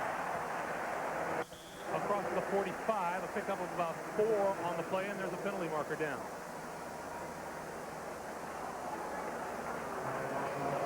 Well, they said they were going to watch holding calls tighter this year. Holding, 68 offense, 10-yard penalty, remains first down. That's the second time center Kevin Mawai has been called for an infraction today. And I guess the new rule is, this year it states, you can grab a defensive lineman or defensive player on the outside, but you must immediately take your hands off, bring them inside, and that's where you hold them. You hold them inside. Don't do it outside, because they can see your hands out there, and they will throw that flag when you get those hands on the outside of the defensive player. So now Tupa looks at a 1st and 20. Tupa 5 of 9 for 151 yards and 2 touchdowns. Turns around, Keyshawn coming across the middle. Ty Law brings him down. So he gets some of that yardage back. Yeah, that was a good job of the Jets. Put everybody to the right, fake the running play to the right, and then throw the slant to the backside to Keyshawn Johnson. So time running down here in the 3rd quarter.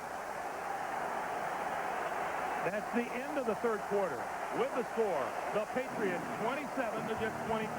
We're coming back to the Meadowlands after this message and a word from your local station. You're watching the NFL on CBS.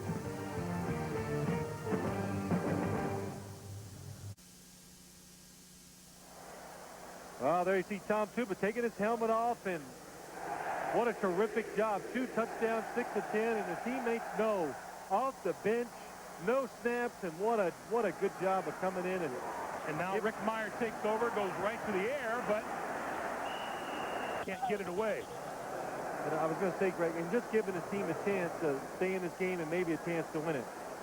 But Bill Parcells, been second-guessing him most of the day, he waited to the fourth quarter to bring Rick Meyer in because the third quarterback, when you bring him in the fourth quarter, what that does, now Tom Tupa can still stay in as the punter. You've been second-guessing him most of your life, haven't you? Well, I do, but now he can't get back at me like he used to. 3rd and 8. Meyer with time over the middle. Keyshawn Johnson had it dropped at penalty marker. Ty Law on his back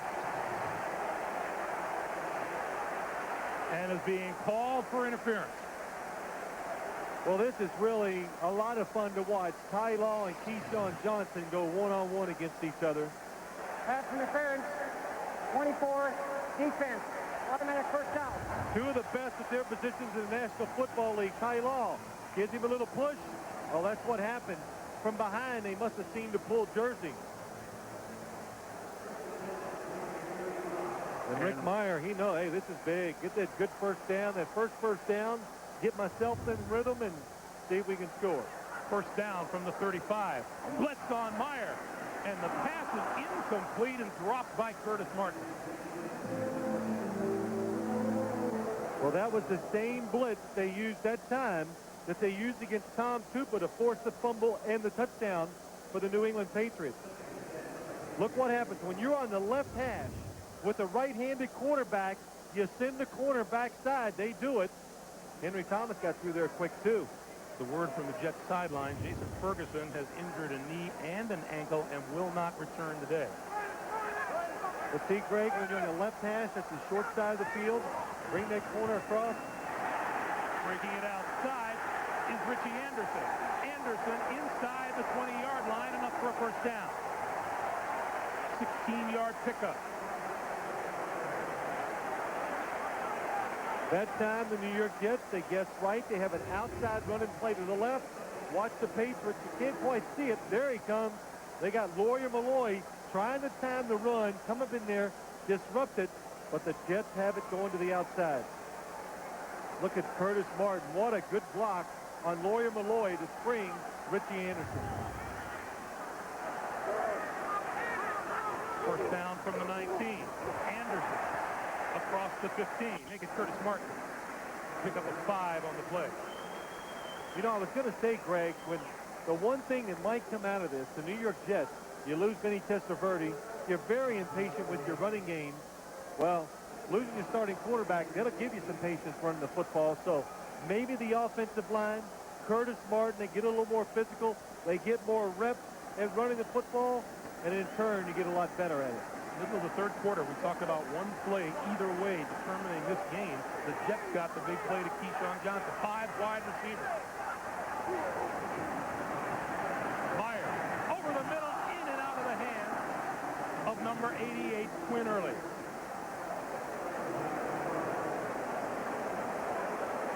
Well, Rick Meyer against the Minnesota Vikings last week in the last exhibition game, he had tremendous success with the 5 wide receiver sets. He did a good job of finding the open receivers, throwing it short, throwing it long down the field for some big touchdowns. So he feels comfortable running this type of offense, and the Jets are giving him a chance. And the Jets are going to spread him out again on 3rd and 5. Patriots come back with 6 defensive backs. Meyer has time, throws it away in the end zone, and there's a penalty marker down at the goal line.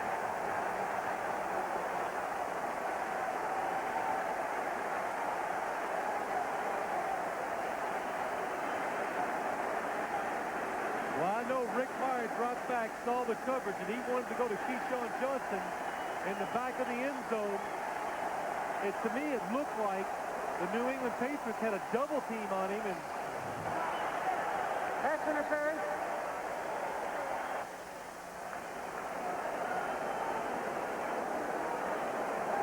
Well, it is pass interference. well, now they're going to say, let's see what they're doing. See, I don't like it wasn't catchable because Rick Myers sees it happen. What are you supposed to do? Throw it in there where it's close? There is no foul in the play. If he takes a pass interference, it'll be picked up because the ball was not catchable. See, that just doesn't make sense to me. Here's Keyshawn Johnson coming down the field. Fakes outside, going in. There's the pass interference. Now, you're the quarterback. You see him going down the field. You see this happen. What is to say he's not going to be open and catch that ball? The quarterback's not going to throw it close. He has to kind of throw the football away. So, in some instances, the rule does not make sense. So John Hall will tee this one up from 33 yards out. No, it's a fake. Tupa on the run, pulls the first down yardage. Did he get there? No, it looks like he's short.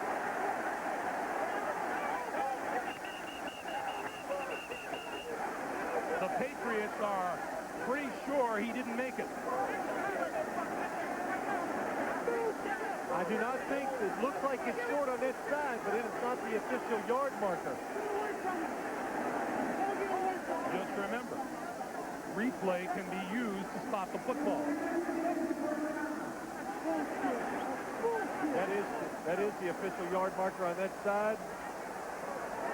He didn't get there. Just short.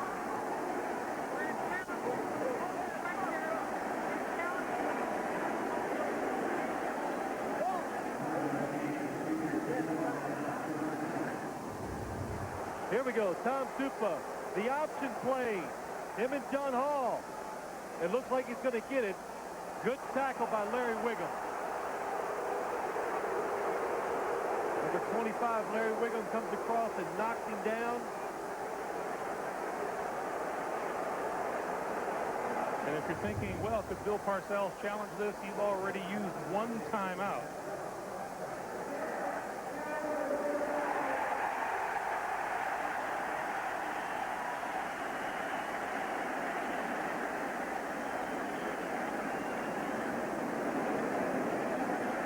Parcells is challenging the spot of the ball. That's right. You can challenge the spot of the ball, Greg, so he has done that.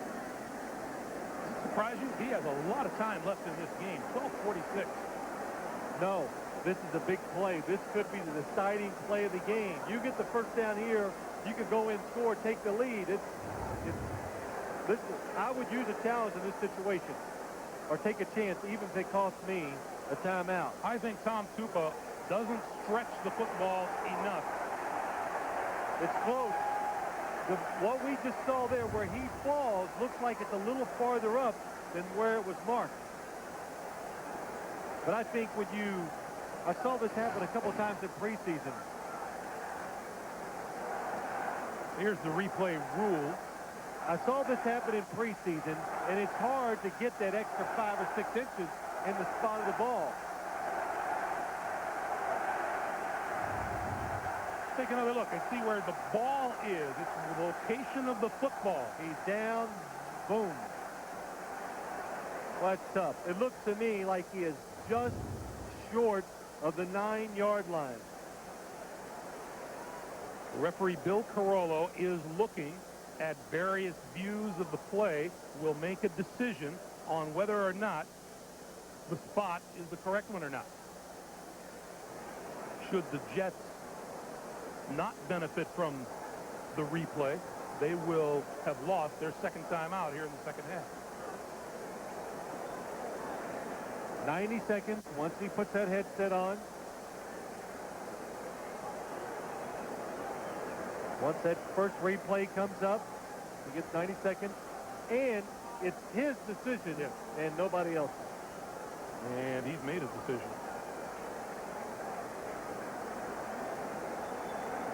So Bill Carollo will come out and tell us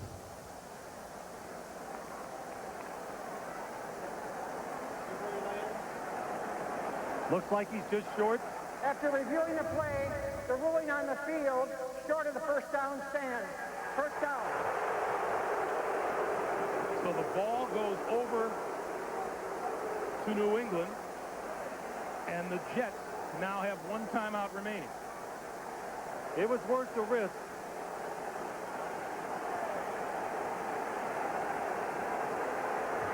And the other thing is you're trying that fake field goal for the New York Jets. At least you know you're going to have the Patriots backed up. If you can stop them, you'll still get good field position. Patriots 27, Jets 22. Still plenty of time here in the fourth quarter. That first quarter went by so fast today, and since the first quarter, so much has happened, it's hard to believe it's just one game.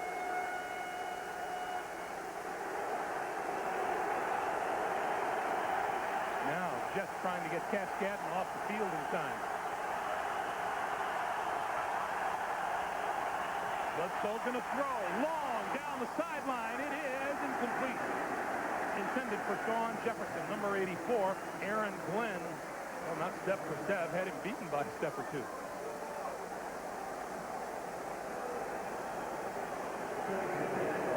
That's one of the best throws for a quarterback. You're backed up. The crowd is noisy. You know you're dropping back in the end zone. You get a little nervous. There's nothing like just airing it out. Just throw it down there. It just takes all the pressure off of you. You don't have to read the defense. Bledsoe has thrown for 248 yards and a touchdown today. Bledsoe to throw again. Shawn Jefferson at the 15-yard line. That'll be about a 6-yard pickup. You know, so many times you watch quarterbacks play, and we take a lot of things for granted. And that was just another good example. The blitz is coming in Bledsoe's face. He's 6'5". He doesn't get rattled. He stands there and throws the ball in the crowd. Coming right free, Brian Cox, but he can, because of his height and the way he's fearless standing in the pocket, still can deliver the ball and pick up valuable yards. Big play on both sides of the ball here. Bledsoe over the middle, incomplete. And the Patriots will have to kick. Intended for Troy Brown. Ray Nickens was there defensively.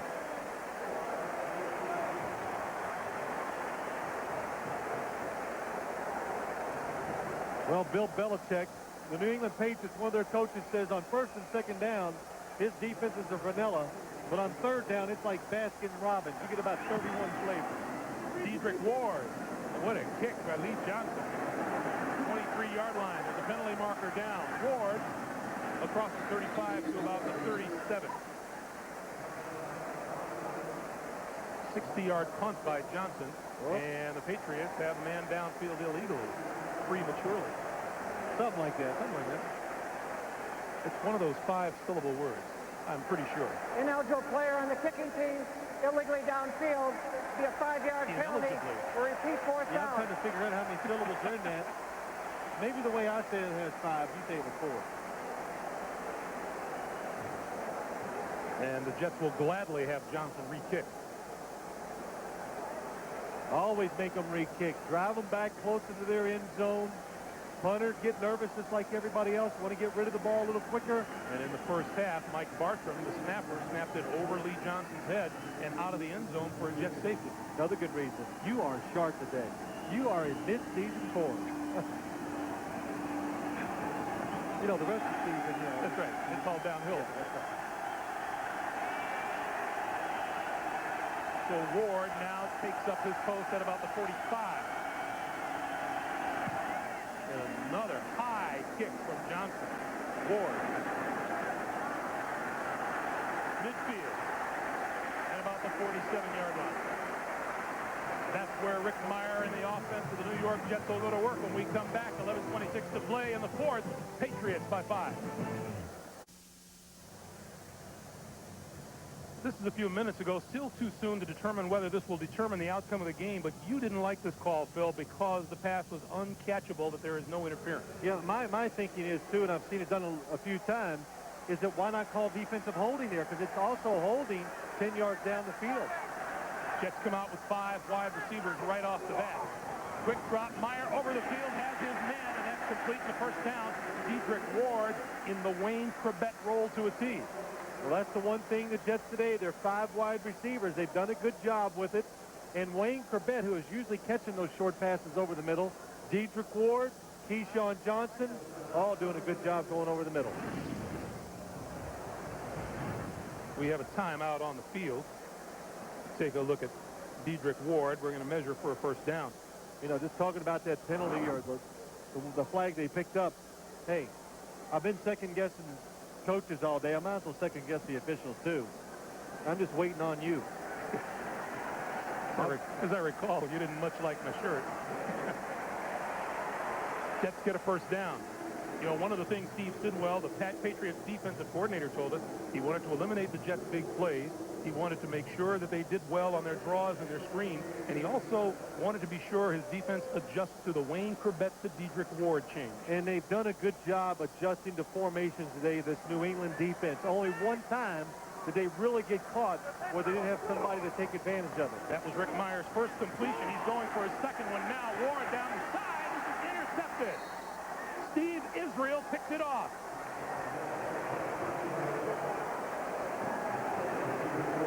They gained control of the football on the 1 or 2 yard line. Good job by Steve Israel. So the Patriots will start from the 2 yard line. Steve Israel picks off the Rick Meyer pass. He'll be back. This has been an unreal game, and right after it's over, we'll send you over the Hudson and East Rivers to Flushing Meadow and Queens.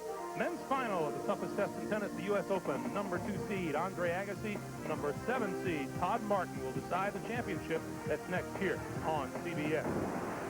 The Patriots go to work, first down from their own 2. And not much on the first carry from Kevin Falk.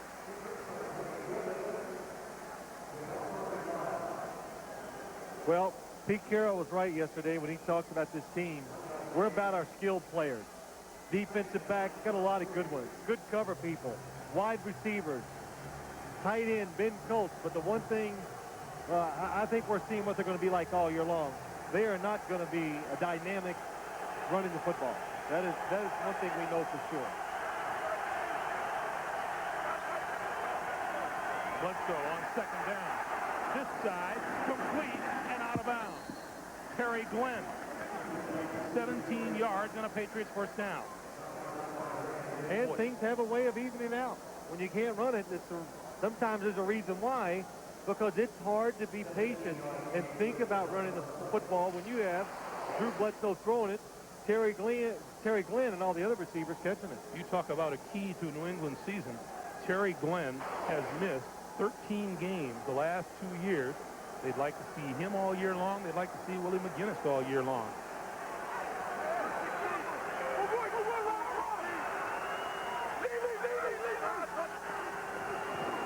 On first down, he's going to throw over the middle, intercepted. Brian Cox, touchdown.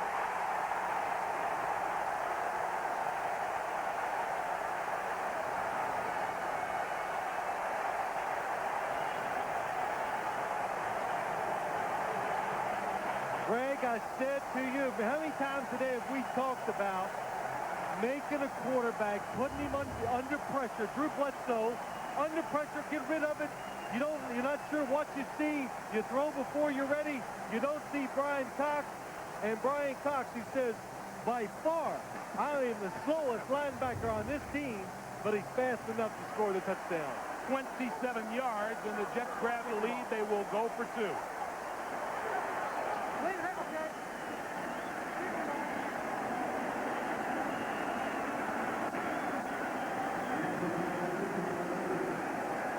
That is Brian Cox's first interception in 4 seasons. I'd look out for the quarterback draw.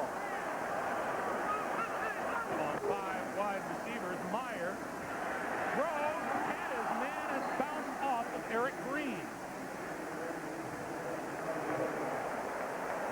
Meyer gunned it just a little too much, had Eric Green wide open, but the Jets with a 1-point lead on this touchdown by Brian Cox.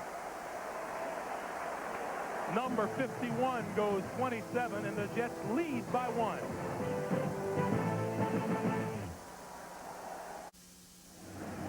Greg Gumbel, Phil Simms, Armin Katayan at Giant Stadium. The Jets have now grabbed a 1-point lead, 28-27. Kevin Falk to Bucky Jones deep. And this is going to be run out by Falk. 10, 15, stumbles forward to the 20 where he is met by a host of Jets tacklers.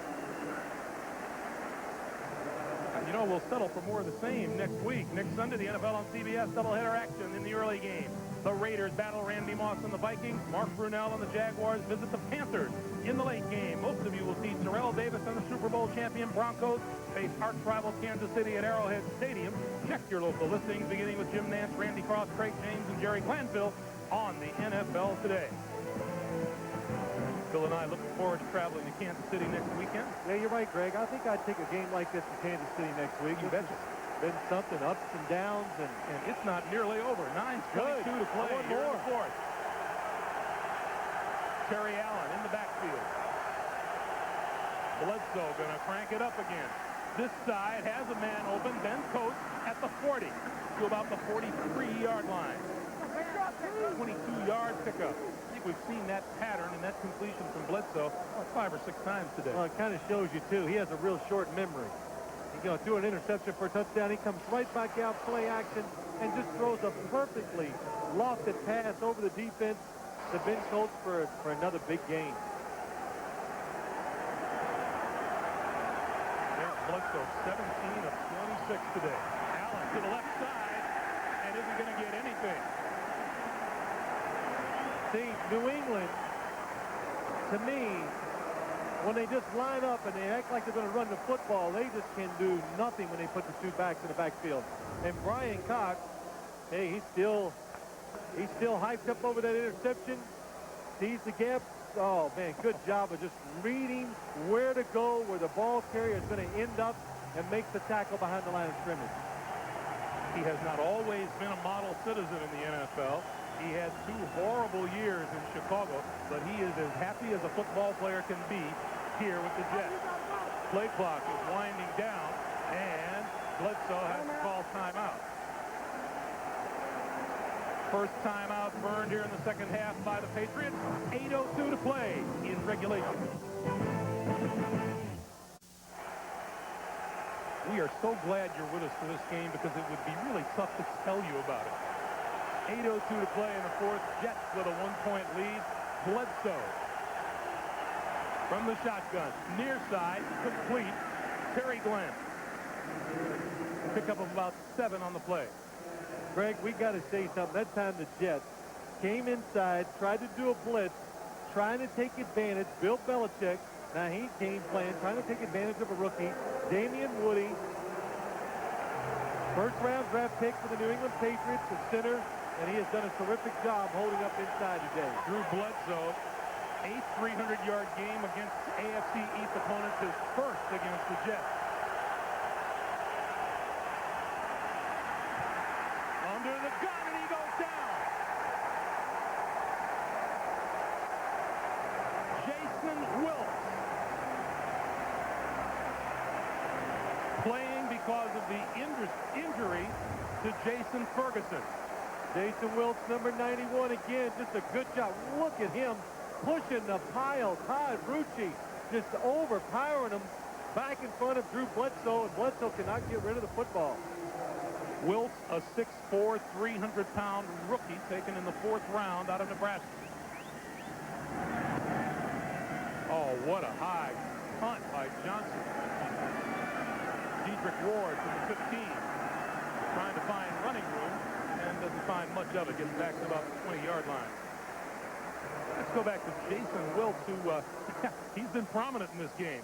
Well, nice turnaround for him. First, he doesn't know the defense, doesn't get on the field, so Brian Cox has to call a timeout, says, "Come here, Rook," and gives him a little tongue lashing, but way to come back and make amends.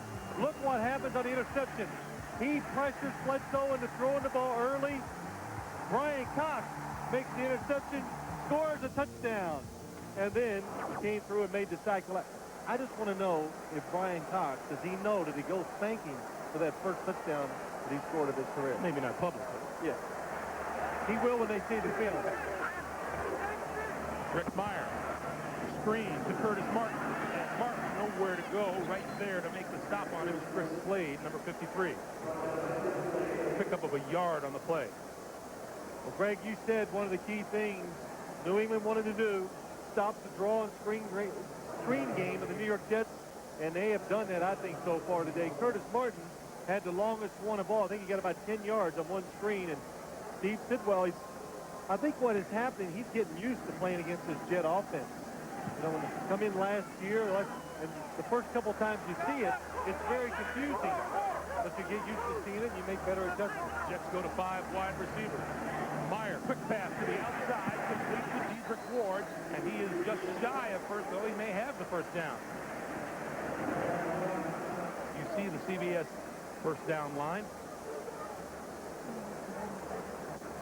Say, Phil, all you have to do is look down at the yellow line, but it's not quite that easy to know. They're not that talented. See, need that special vision. Rick Meyer, 3 of 7, has not had great control of the football. I've noticed when it's coming out of his hand, it's kind of what you call the nose of the ball. The front end has been up, and it's hanging in the air. That's one of the reasons why Steve Israel intercepted that long pass. It just hung up in the air, didn't carry as far as he would like, and it turns into a bad throw. Jets are shy of a first down. It'll be 3rd and short.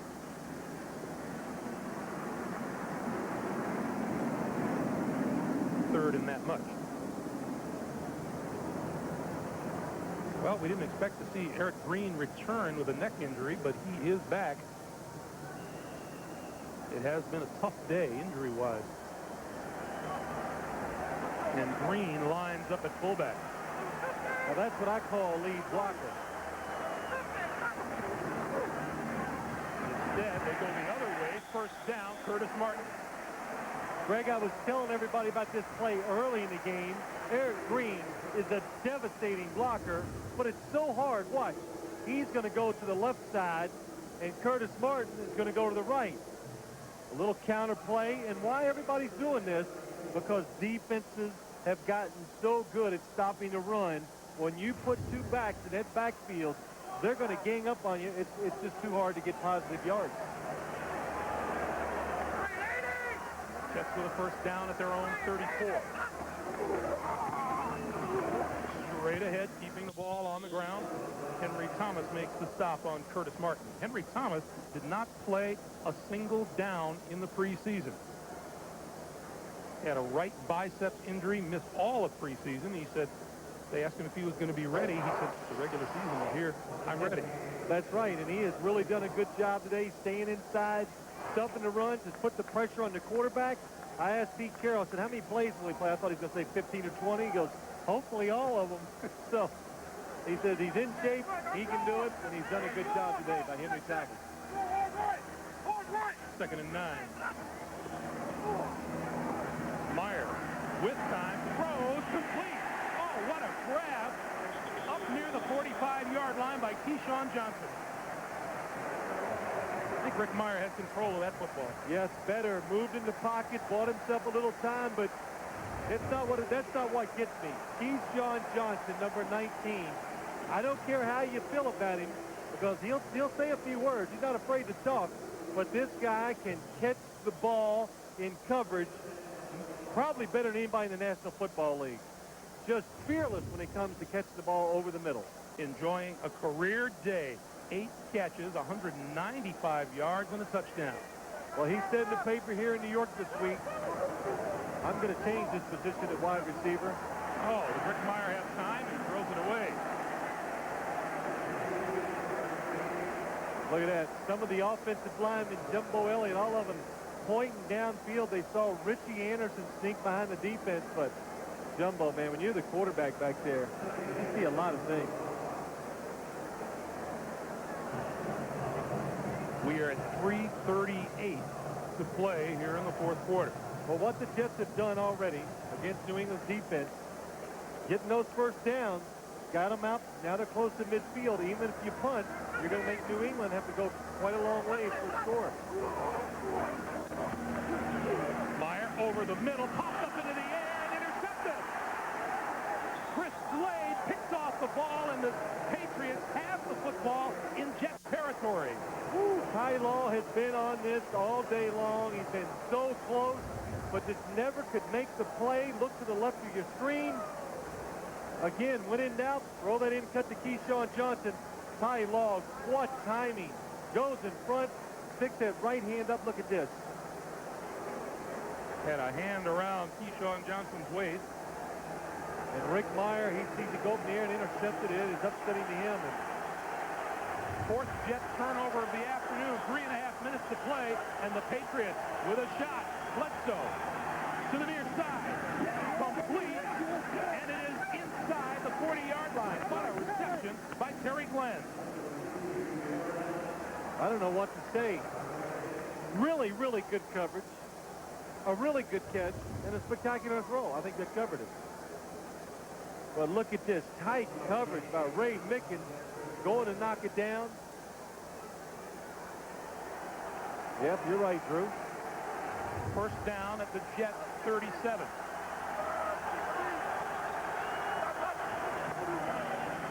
Terry Allen to about the 30 before Victor Green makes the stop. That's the best looking run I've seen all day by New England.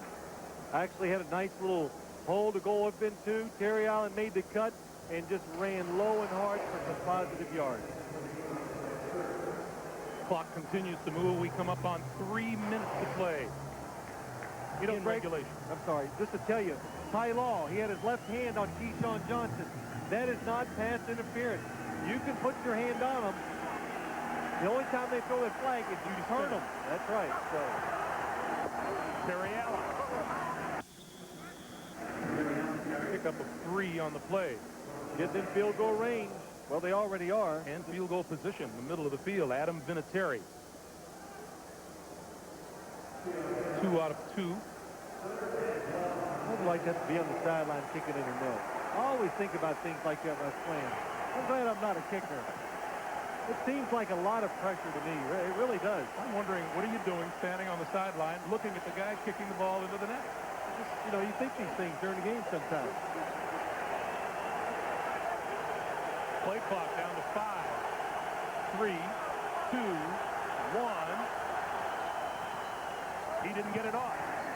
He did not get it off, and that'll back the Patriots up. Greg, good sight there. What happened is he rushed the snap count, got off the cadence, and the offensive line anticipating. They moved before the snap of the ball. Prior to the snap, false start, left guard, 5-yard penalty. That's also the 2-minute warning. We've got a whole bunch of things, but what it means is we're going to take a timeout and come back and play the last minute 58. It's the Jets by 1.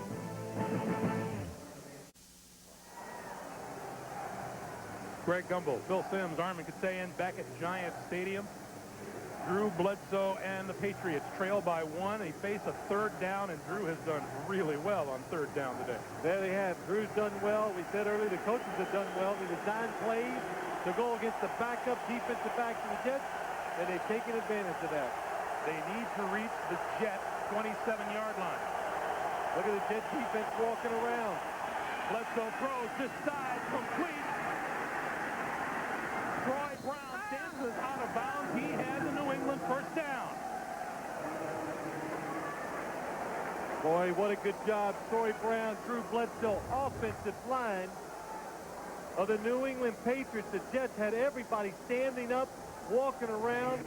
The offensive line, they held their position. Look at this. Look at everybody standing up again across for the Jets. And again, Bledsoe stands in there. James Ferrier, number 58, coming free. He doesn't phase him. Throws the ball down the field. Oh, what a hit by Brian Cox on Terry Allen. Clock continues to move, 1:45.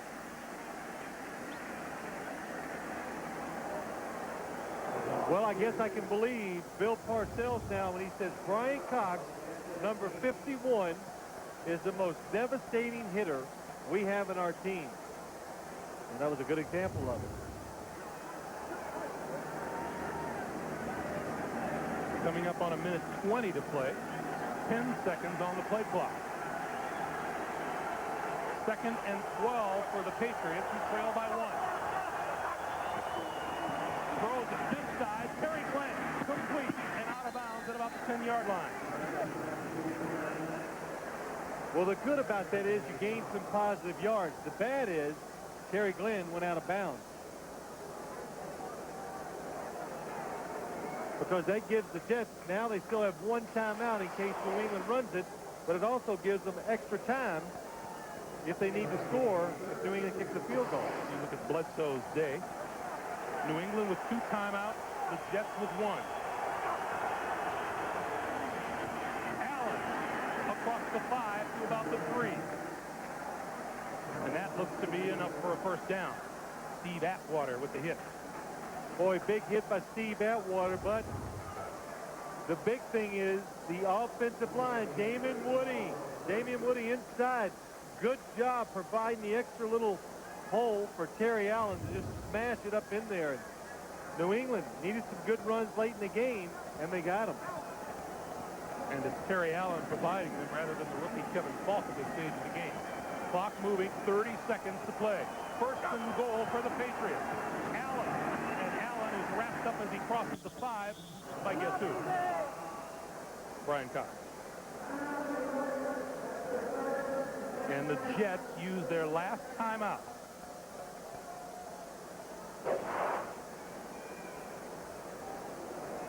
Well, you put Terry Allen in, Greg, like you said.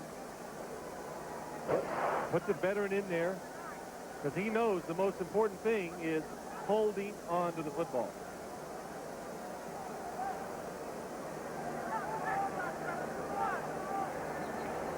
Terry Allen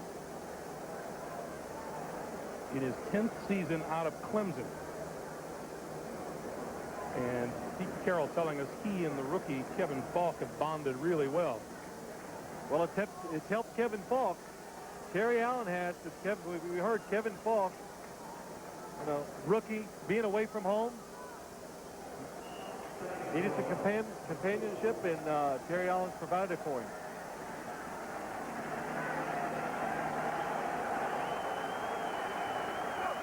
.22 seconds remaining on 2nd and goal, and the Patriots don't do much with it as Drew Bledsoe pretty much just kills it and gets things set for a field goal. The clock continues to wind, and he will use a timeout to stop the clock right now. So the Patriots have set things up for Adam Vinatieri. And what a huge first step this would be for the New England Patriots to come into the Meadowlands and knock off the defending Eastern Conference champions. Well, a lot of things happen. The defense comes through for the New England Patriots. They make the plays when they had to, but Drew Bledsoe and the receiving core, when given the opportunities, have really taken advantage of them today. And hey, we said many times, that's what this team is about, and they came through today to beat, to give them a chance to beat the New York Jets. We've seen one bad snap earlier, which resulted in a safety. Lee Johnson holds for Vinatieri from 23 yards out. And it's good. The Patriots take the lead with 3 seconds to play at 30-28. And this should be a tremendous lift for the New England Patriots. Here you see Adam Vinatieri.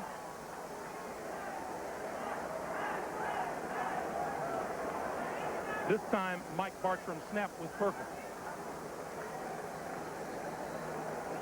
And over on the sideline, oh, you know that man is happy. Let's go back to what we said at the very beginning of the day. We asked Pete Carroll, what do you think of your team coming into the regular season? He says, I don't know. Well, you're right, and I understood why. But now he knows why.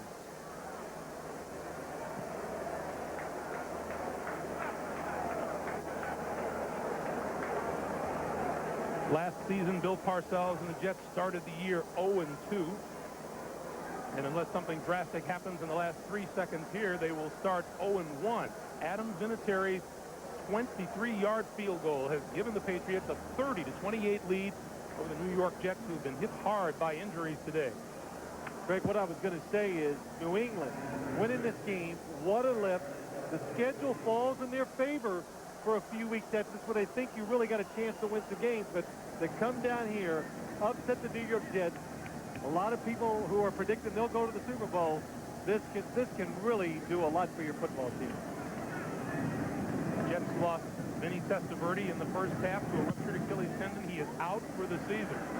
Aaron Glenn lets the ball go out of bounds.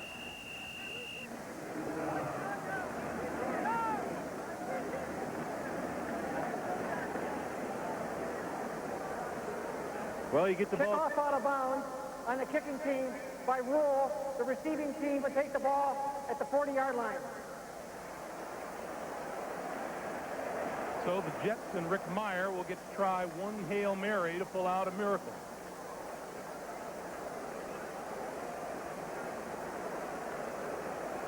Also, New England, Greg, you're talking about coming in with so many question marks. That had to really do with players who haven't played much for him. Willie McGinnis was just huge for him on defense today.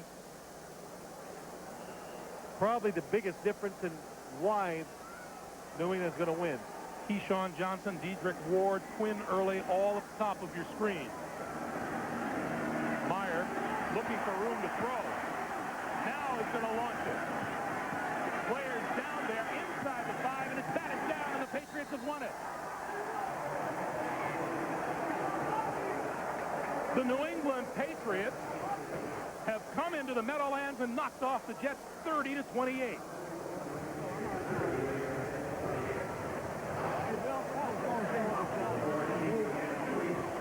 Bill Parcells, Pete Carroll meet at midfield. And what a day by that man, Drew Bledsoe. Drew Bledsoe, we said it many times, hung in there. They gave him the opportunity. One of the best quarterbacks in the National Football League. And when you give him time to throw or open receivers, he is going to take advantage of it. You know, if you want a football game that has a little bit of everything, this game had it. Had a safety, had an interception return for a touchdown. Let's go down to Armin Kazayan. Armin. Thanks.